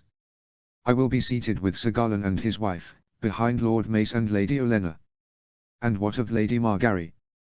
She will attend at Joffrey's side. In a few moons, she will be queen. Owen said. Jon kicked the ashes of the Tully sigil deeper into the fire. He wondered where the Red Viper and the Sand Snakes would sit in the September. Breakfast was coarse barley bread and a hunk of ripe cheese, washed down with watered-down ale. They woke before sunrise and made their way south through darkened tunnels to a trail beside the river. A light drizzle covered the city, although no one cared about the fog and damp near the wharves and Fishmonger Square. Later, the streets near the river gate would be thronged with urchins, small wives and soldiers, but in the early light, the market had yet to truly wake. Oystermen, herring sellers, codwives and shrimpers were setting up stalls, preparing for the morning rush of stewards, cooks and sailors. Jon and Arya made their way north, a few Winter Town boys trailing discreetly in their wake. The blushing maiden did not quite deserve the risk name. No tumult of wild revelers or loud minstrels or dancing ladies greeted them. Jon could see why Alras had chosen this inn as her base. It was a comfortable place, suitable for easy conversation, peaceful gossip, and the exchange of news by travelers, far from the hurly-burly of the docks. The smell of freshly baked bread wafted through the windows of the taproom. I bet that is one of them. Arya whispered, pointing to a dark-haired boy with bruises over his face. Jon wondered who had beaten him. There is another one. She had spotted a short girl, hiding under a wagon wheel with a noticeable limp. One leg was clearly shorter than the other. We will see when Alras starts. Jon said. The Sphinx came out, leading a black mare with a mane and tail the color of fire. An orange saddlebag held a rather conspicuous note sealed by the golden spear of House Martell. Rather an obvious trap. Arya said. The little birds do not know that. Jon placed the spyglass to his eye. My guess is that Varys trained them to steal ledgers, charts and letters. And with the sigil of House Martell, they will run to inform the eunuch immediately. What is in the letter? Arya asked. A map of the Red Mountains. It shows the numbers of Dornish troops massing on the Boneway and the Prince's Pass. From there, they can march to the Stormlands and the Reach. Jon said. Is the letter true? Who knows? The Dornish love to exaggerate their numbers. And the Three Kingdoms have been fighting over the marches for hundreds of years. It is all rather stupid. There are a few fertile meadows and hidden valleys, but the Red Mountains are barren lands with few people. Alras mounted the horse and the short girl hobbled out into her path. When Alras slowed and threw the girl a copper penny, the dark-haired boy scurried over and lifted the letter. The Sphinx prepared to ride, seeming oblivious to the theft. As the sand steed cantered down the street, a different boy in threadbare clothes followed. Chet and Clydas, the two of you go after the Sphinx on the Street of Sisters. Find the other little birds. John said. Ari and I will chase down the letter. Look, there is another man following Alras. Chet pointed to a tall man in purple robes, mounted on a brown palfrey. John frowned. Those robes were trimmed with ermine. Who is that? Arya hissed. John looked through the spyglass. The man had a narrow face with dark intelligent eyes. He had been waiting in the shadows of the stable for the Sphinx to leave. I don't think he is one of the spider's spies. Those robes are far too expensive. The little birds split up. The girl stumbled into an alley to the left. The boy following Alras stepped onto a wagon, then climbed up a ramshackle building. He ran along the rooftops north. The thief ducked to the right, heading toward the Red Keep. My lord, there are too many. Chet and I can't track all of them. Clydas said. He looks unarmed. I will find out who the man on the horse is. Arya declared. Fine. Meet you back at the Blushing Maiden. And Ari, don't get into trouble. John added. The dark-haired boy went up the hook, the narrow street that linked the muddy way near the docks to Egon's high hill. The Red Keep loomed in the distance to the northeast. If the boy went past the castle guards, John would lose him. Before he decided to attempt to summon Balerion, the little bird raced to God's Way. Instead of heading east to the Great September, the boy hurried north, past manses and arbors. Finally, the boy slipped through the gates of a graveyard at the very tip of the city. The waves of black water bay smashed loudly against rocks north of the city walls. John slowed down. In much of King's Landing, the morning fog had been burnt off by the sun. Here, the fog was thin but still wreathed the stones and tombs and funerary plaques. A solitary evergreen tree stood alone leaning on a cenotaph. Through the spyglass, he could barely read the weather-worn words, "To the best hand a king has ever known." In another time, a memorial to Septon Bath might have interested him, but John's spyglass focused on the figure who had walked out of a nearby vault, a stout man wearing mail and boiled leather who dropped the unlit torch to read the purloined letter. The scarred and stubbled face was hidden by a brown cowl, but John had no doubts of the identity. This was the spider that Arya saw in the tunnels below the Red Keep. Varys tittered, his soft white hands patting the little bird on the head. The boy eagerly accepted a small rough wool pouch and filched out a small purple object, popping it into a dirty mouth. John looked more intently. It was a candied plum. The eunuch handed over 2 reddish-brown coins, and then dismissed his little bird. The boy ran off before Varys tapped a stone, and disappeared back into the vault. The spider was feared throughout the 7 kingdoms for his vast network and skills at unearthing secrets. Yet he paid his spies with candied plums and copper coins. John had no doubt there were other spies, perhaps knights or serving wenches, but the children that fluttered on the streets of King's Landing and in the secret tunnels received virtually nothing, a pat on the hand, sweets, and a few small coins. And some of these children had been mutilated, while others starved, were beaten or died young. The graveyard lay between the Iron Gate and the Red Keep. 3 days was not enough time to discover all of Maegor's secrets, but Balerion had measured out the 6 tunnels leading from the Tower of the Hand. No passage came this far north. No passage exited in a cemetery. Somehow, one of the spies had sent a message, and the spider had come out of the Red Keep to meet the boy. John waited patiently until he was certain the eunuch was long gone to tap the panel, and enter the tunnel. It was a long silent walk in the dark. There were no doors, or traps, or levers hidden in the walls, and no places to hide and eavesdrop. The passage did not connect with any others under the Red Keep. Instead, it terminated in a single door. Then John understood. Maegor wanted no rats in his own walls. There was only one secret passage reserved for the Targaryen kings, and Varys knew. The spider knew how to enter and escape the holdfast. He had not informed Princess Elia or saved Rhaenys. John thought long and hard on the return back to the graveyard. John found Arya wandering near the bottom of the street, her interest piqued by the exotic weapon hanging on a wooden rack with other more mundane swords. It had a long crescent moon-shaped blade with a thick handle, half sword and half scythe. That is a Dothraki arrow, Jon said, slipping behind his sister. Is it useful in battle? Arya asked. The Dothraki certainly believe so. A curved blade can sweep down, so with the force of a charge, the arrow can inflict great damage. But it has drawbacks when fighting on foot. Good armor is only vulnerable at a few points, the neck, the eyes, the armpit and the joints. Thrusting is easier than slicing on the battlefield. Deadlier too, Jon said. So stick them with the pointy end, Arya said. That is how the water dancers fight, Jon said. Chet and the others are still looking. They have found a dozen birds, so far. And what about you? Jon said. The man in purple followed Alras for a while but left her near Flea Bottom. He went to the Street of Silver instead. I caught his name when he spoke to the owner of the Silver Eel, Tichonestris. He serves the Iron Bank, Arya said. The Iron Bank of Bravos. What is he doing in King's Landing? Jon asked. Not gambling.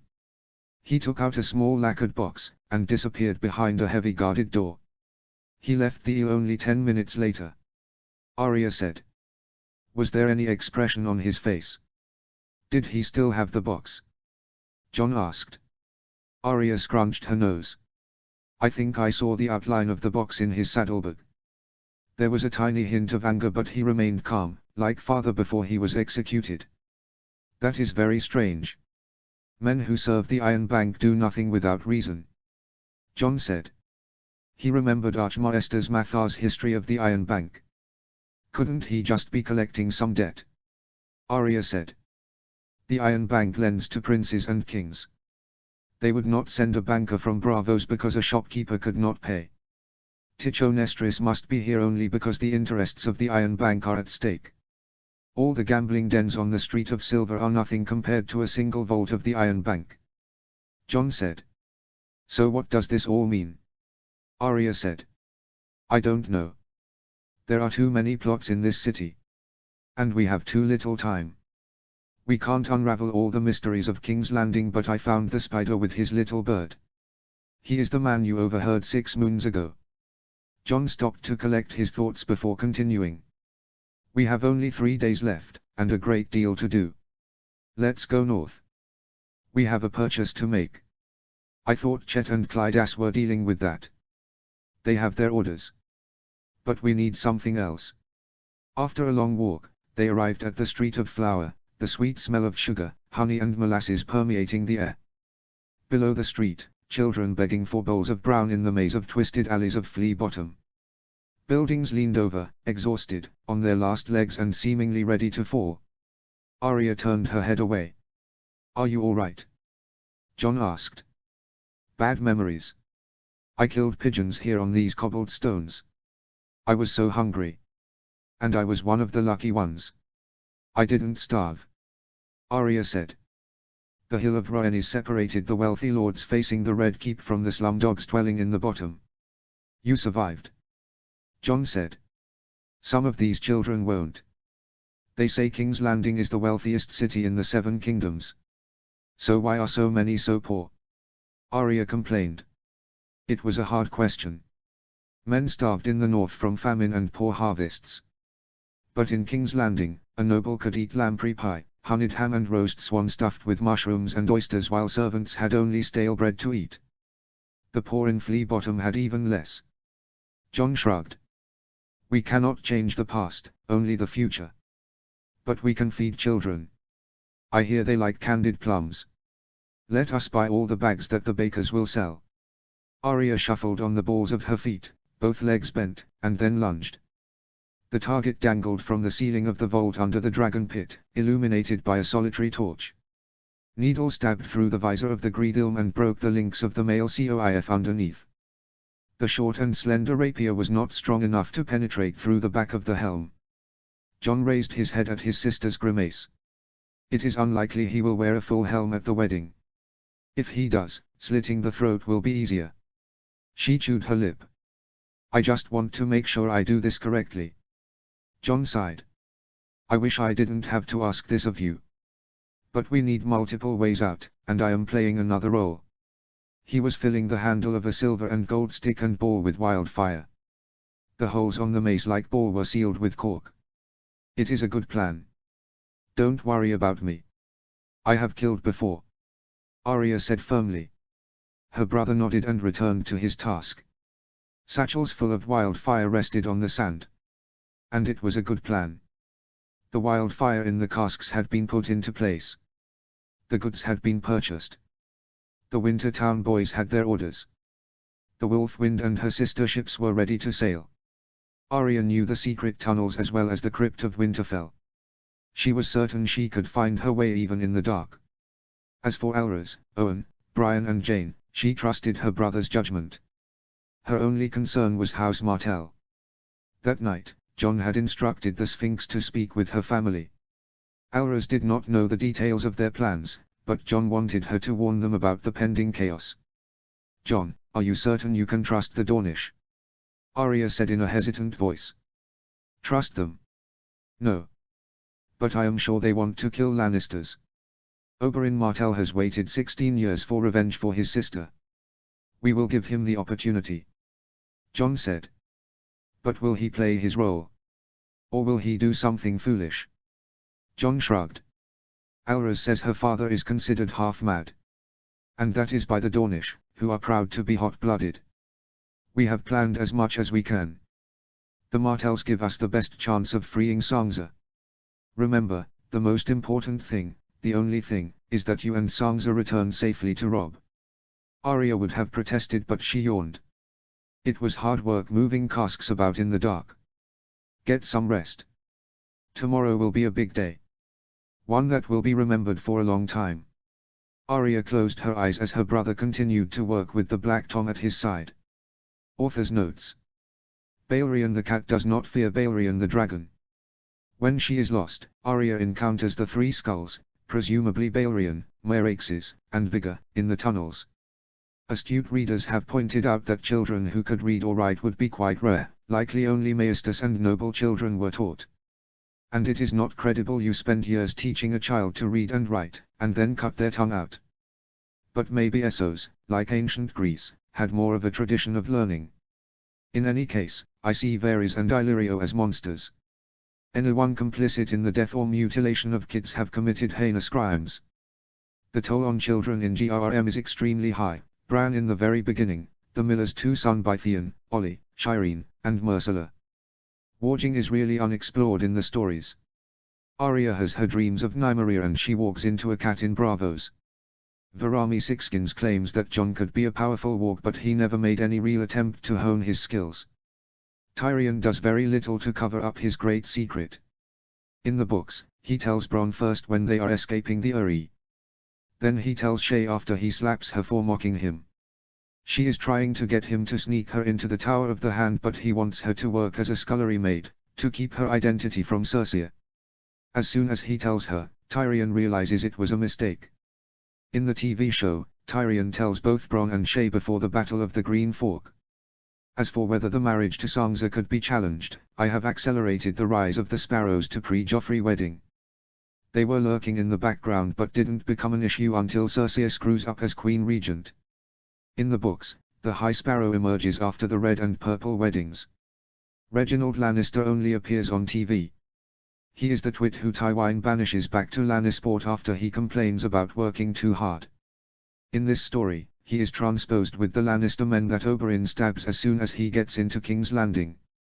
Jane Poole is one of the many victims of casual cruelty in A Song of Ice and Fire. There are lots of people killed and brutalized to give credence to GRM's "the gods are cruel" notion. Part of it is an odd glorification of characters like Ramsay and Euron Greyjoy. I think GRM would argue that it enhances the suspense. Aelioa is Shatea's daughter.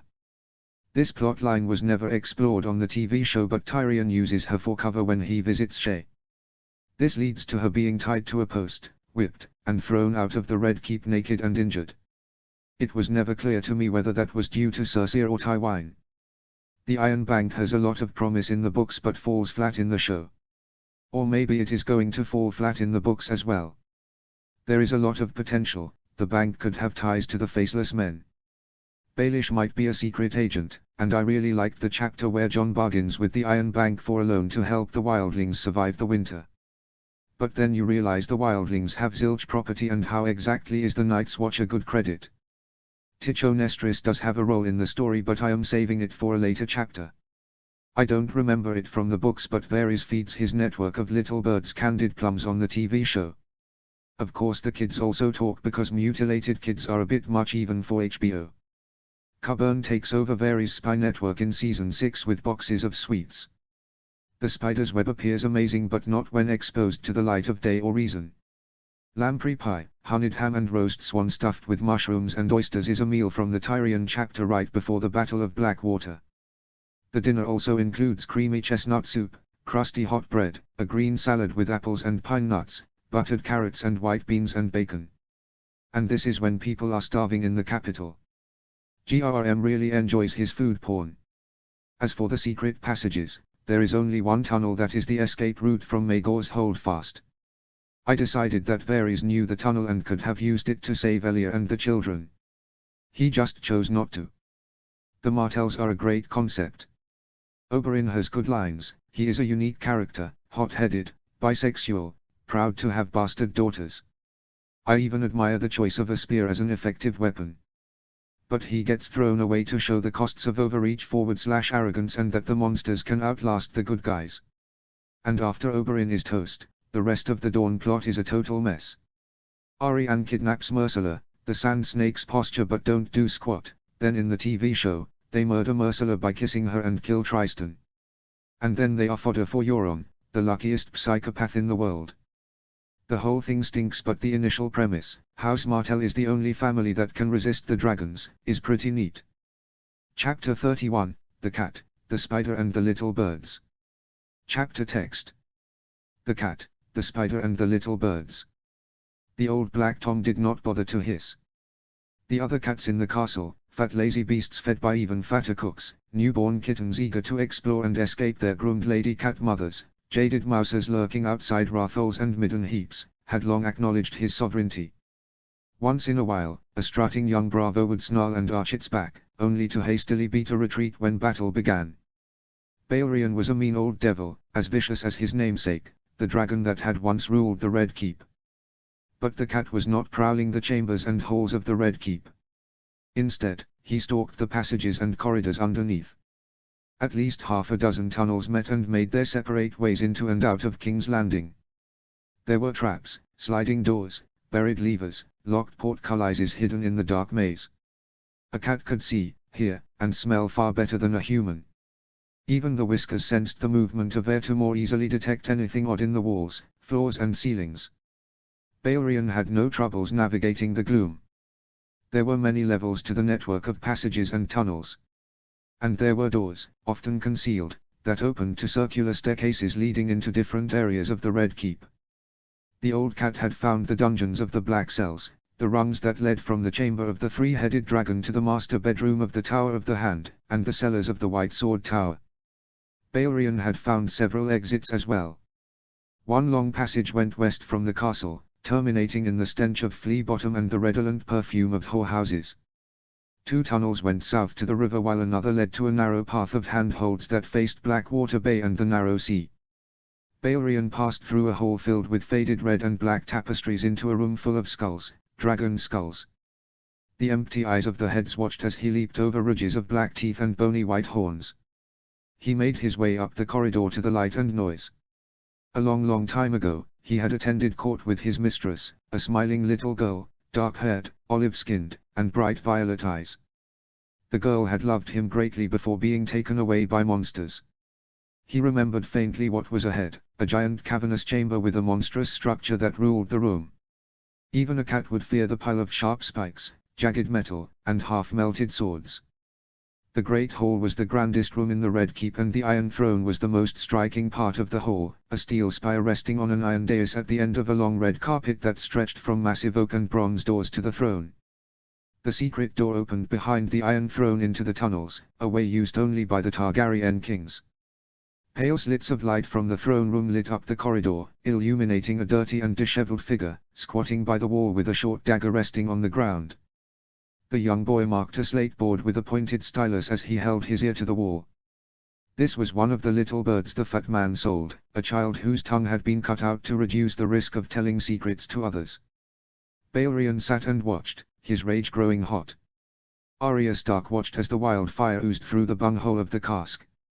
Last night, Jon had awakened a shopkeeper on River Row near the docks and the Mudgate to buy barrels. The cooper's eyes lit up when presented with a fistful of golden dragons, and the man had offered his best wares, casks well built enough to hold whale oil harvested in the shivering sea.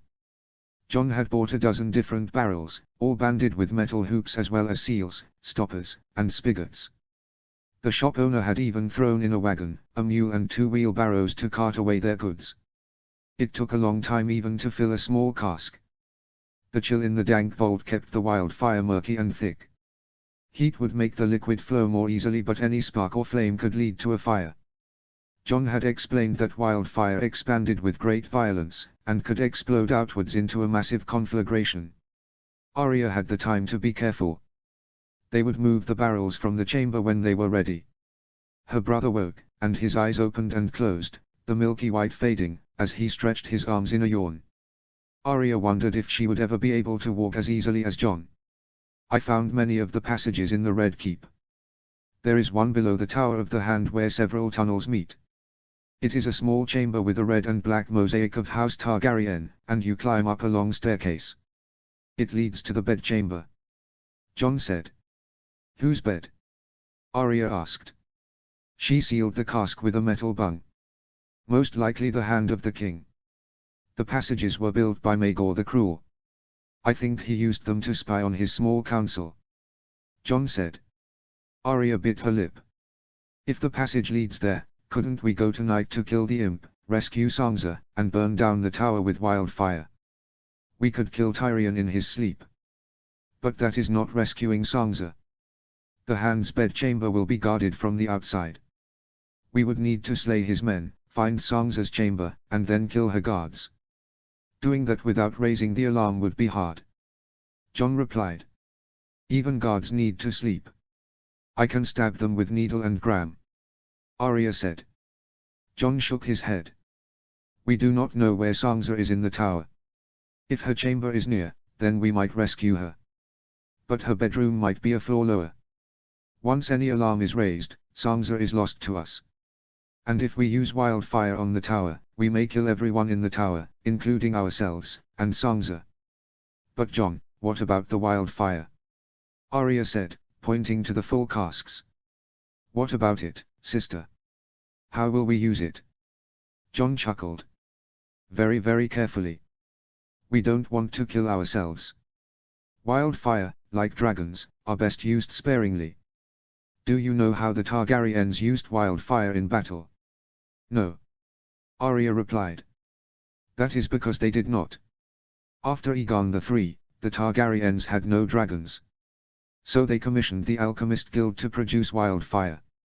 The pyromancers built Aegon the Unworthy 7 dragons out of wood and steel, full of pumps and tubes to shoot jets of wildfire. They meant to invade Dawn. It was a terrible failure. The dragons exploded in the Kingswood, burning everyone alive. Jon said. What went wrong? Arya said. Many things, but the simplest point is that when wildfire is hot, it explodes into flame. Dawn is the hottest region of Westeros. Aegon the Unworthy was an idiot, and the Alchemists Guild are a pack of fools. Jon said. But are we going to use wildfire against the Lannisters? Arya said. Yes, but not how they expect. Surprise is the best weapon. We cannot simply burn everything. For one, wildfire is treacherous and difficult to wield. A sharp wind, and the flames will turn on the user. And 2, I swore an oath to Owen Fossoe that no Tyrells would die. Jon said. But Jon, if we can kill Joffrey or Tywine, that would be tempting. But an oath is an oath. I gave Owen my word. I would keep it if I can. Without our honor, we are not better than our enemies. Jon said. The Lannisters have no honor. They pushed Bran off the wall. They beheaded father. If they could, they would burn us all to death with wildfire. Arya complained. We are not the Lannisters, and I will not let them do that. If they harmed you, I would make them suffer. And if they killed you, I would burn the castle down to the ground. All their castles. The Red Keep. Casterly Rock. The Golden Tooth. Every stone house Lannister claimed from here to the Sunset Sea. But let us not worry about that. We have much to do. Jon scratched a crude map on the sand. Do you know where we are? The Dragon Pit. I saw the light coming down through the dome. Arya said. Right, the pit is on Rhaenys Hill, next to Flea Bottom and the Street of Silk. Study the tunnels from here to the Red Keep until you can walk them with ease. When you escape with Sansa, you must be swift and certain in your steps. Jon said. You won't be with us? Arya asked. No, I have another role to play. We will meet at the docks. You are the only one I trust with our sister. Jon said. Arya nodded. She was not afraid of the dark. She thought carefully about the route to freedom. The three-headed dragon mosaic. The chamber of dragon skulls. The tunnels of unfinished stone that curved west. The exit into the Street of Silk. She would not fail Sansa. Tyrion looked out the window as the carriage turned right on the Street of the Sisters. The servants were both foreigners from the free cities. The driver's accent marked him as a Bravo C, but only the seven knew where Varys had found the other henchman, a hairless man whose face was tattooed with green tiger stripes. Some hellhole, no doubt. Where are we going? Could you not have answered my question at the Red Keep? He asked. Pardon, my Lord Hand. But sometimes, a face is worth 1,000 words. The eunuch tittered as they stopped at a bright well-lit building, redolent sweet perfume. A man played the pipes behind the leaded windows, obscuring the sounds of false laughter. A brothel. I am quite capable of finding my own whores. Tyrion said. Indeed. I have heard that others find whores for you. Varys glided from the carriage. He stepped to one side as he opened the door. The room was dark and mostly empty, with many of the working girls sleeping off last night's excesses. A small mockingbird sigil was engraved in the wood door, and ornate screens of half-dressed women dominated the common room.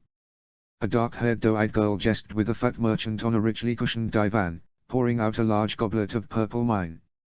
The girl was short, slim and pretty, and Tyrion remembered when that smile, half shy, half wicked, had been directed at him. Shay. What is she doing here? Tyrion asked as the eunuch closed the door noiselessly. The carriage began the trip back to the Red Keep before Varys spoke again.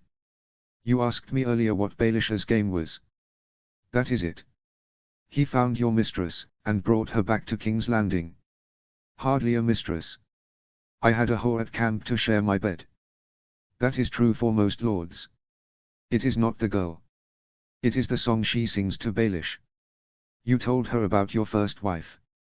Tyrion's brow wrinkled. One night, when he was drunker than usual, he had told Bronn and Shay about the whore that pretended to be a crofter's daughter, and his father's displeasure. But why should that matter to Baelish? What of it? That was many years ago. Varys looked at him quizzically. You were married to her by a septon. Yes, but only for a fortnight. My father made sure of that. Tyrion said. You are not Aegon the Conqueror. You cannot be married to two women. But my father said the marriage was undone. A befuddled Tyrion said. Are to be young and foolish. Varys spoke languidly, like a teacher to a particularly slow but well-liked child. There are 4 ways the faith of the 7 allows a marriage to end. The king can set it aside. The High Septon or his council of faith can annul the vows. The bride can join the Silent Sisters. Or you can join the Night's Watch and freeze to death on the wall. I assume you do not intend to take the black. The Septons claimed it was as if we had never wed. Tyrion exclaimed. Your father's Septons. They are not the most devout, I am afraid. Only the High Septon or the king can absolve your marriage. Now the late and lamented Septon was fat and corrupt, and a gift to the faith would be enough to make him do your bidding. But the High Sparrow has been chosen and he is no puppet. He could declare your marriage invalid. Varys said. Baelish would not dare speak to the High Septon. He knows that he cannot afford to provoke my lord father. Tyrion said. Littlefinger is not accusing you. He wants others to do that. That is why he spoke to Joffrey about your first marriage. That is why Shay works at his brothel. Who else will she tell? When the crumbs litter the ground, the birds will peck and find the trail. Joffrey, your sister, the Tyrells, they will know soon enough. And they may tell the High Sparrow. Varys said. So the Faith and other lords think badly of me. What else is new? They already call me a demon monkey behind my back. I am a Lannister. My name will protect me. Tyrion said. Even the Targaryens had trouble with the Faith. Your father may be feared now, but how long will that last? The new High Septon could order you arrested and put on trial for bigamy. What if Littlefinger finds a whore who claims to be Tisha? Varys said. Then Baelish is a liar. Tyrion said. Of course he is. But it would be your word against hers. My little birds tell me that a procession of whores will attend your wedding.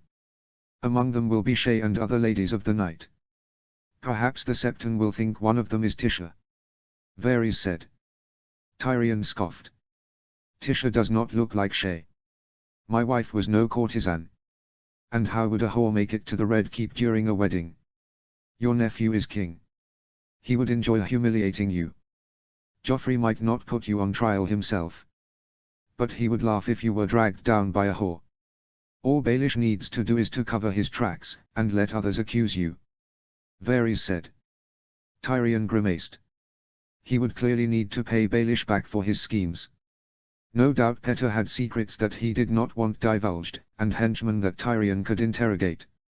Even his never-ending sources of gold could be investigated. How had Baelish raised so many dragons? What do you think of the Martells, my lord? Varys said, interrupting their thoughts. What about them? Tyrion said warily. Why are there so many of them in the city? Varys asked. So many. There is only one, and he has already created a nuisance at Château's. Bronn told me that Oberyn Martell nearly killed Reginald Lannister, one of my distant relatives. Although Uncle Reginald would be no loss to my family. Tyrion said. One Martell but many, many sands. Oberyn bought his paramour, and several sand snakes. Does that not strike you as odd? The eunuch's eyes bore down upon him, like a spider watching a fly. He is here to claim a seat on a small council. Tyrion said. Do you really think the Red Viper cares a fig about being Master of Laws? What is his post on the small council, anyway? Varys said. I am not certain. He has been too busy exploring our brothels to attend any meetings. And the Tyrells claim we promised 2 posts on the small council. Between those promised to the Reach, Baelish and yourself, we have no open spots, Tyrion said. You should wonder about Dorne. Since Princess Elia's death, they have wanted nothing to do with the Iron Throne. And now the Red Viper shows up, with many companions. I would watch the Martells carefully, my lord. Varys said. Tyrion nodded gloomily. Another thing to do after the wedding. Sansa Stark handed the sweet biscuits to Jane Poole. The high tea with Lady Margaery and her ladies had been lavish, lemon cakes frosted in sugar and baked apples drowning in cinnamon and honey. Servant boys had rushed about with teapots shaped like swans and platters of strawberries and sweet grass.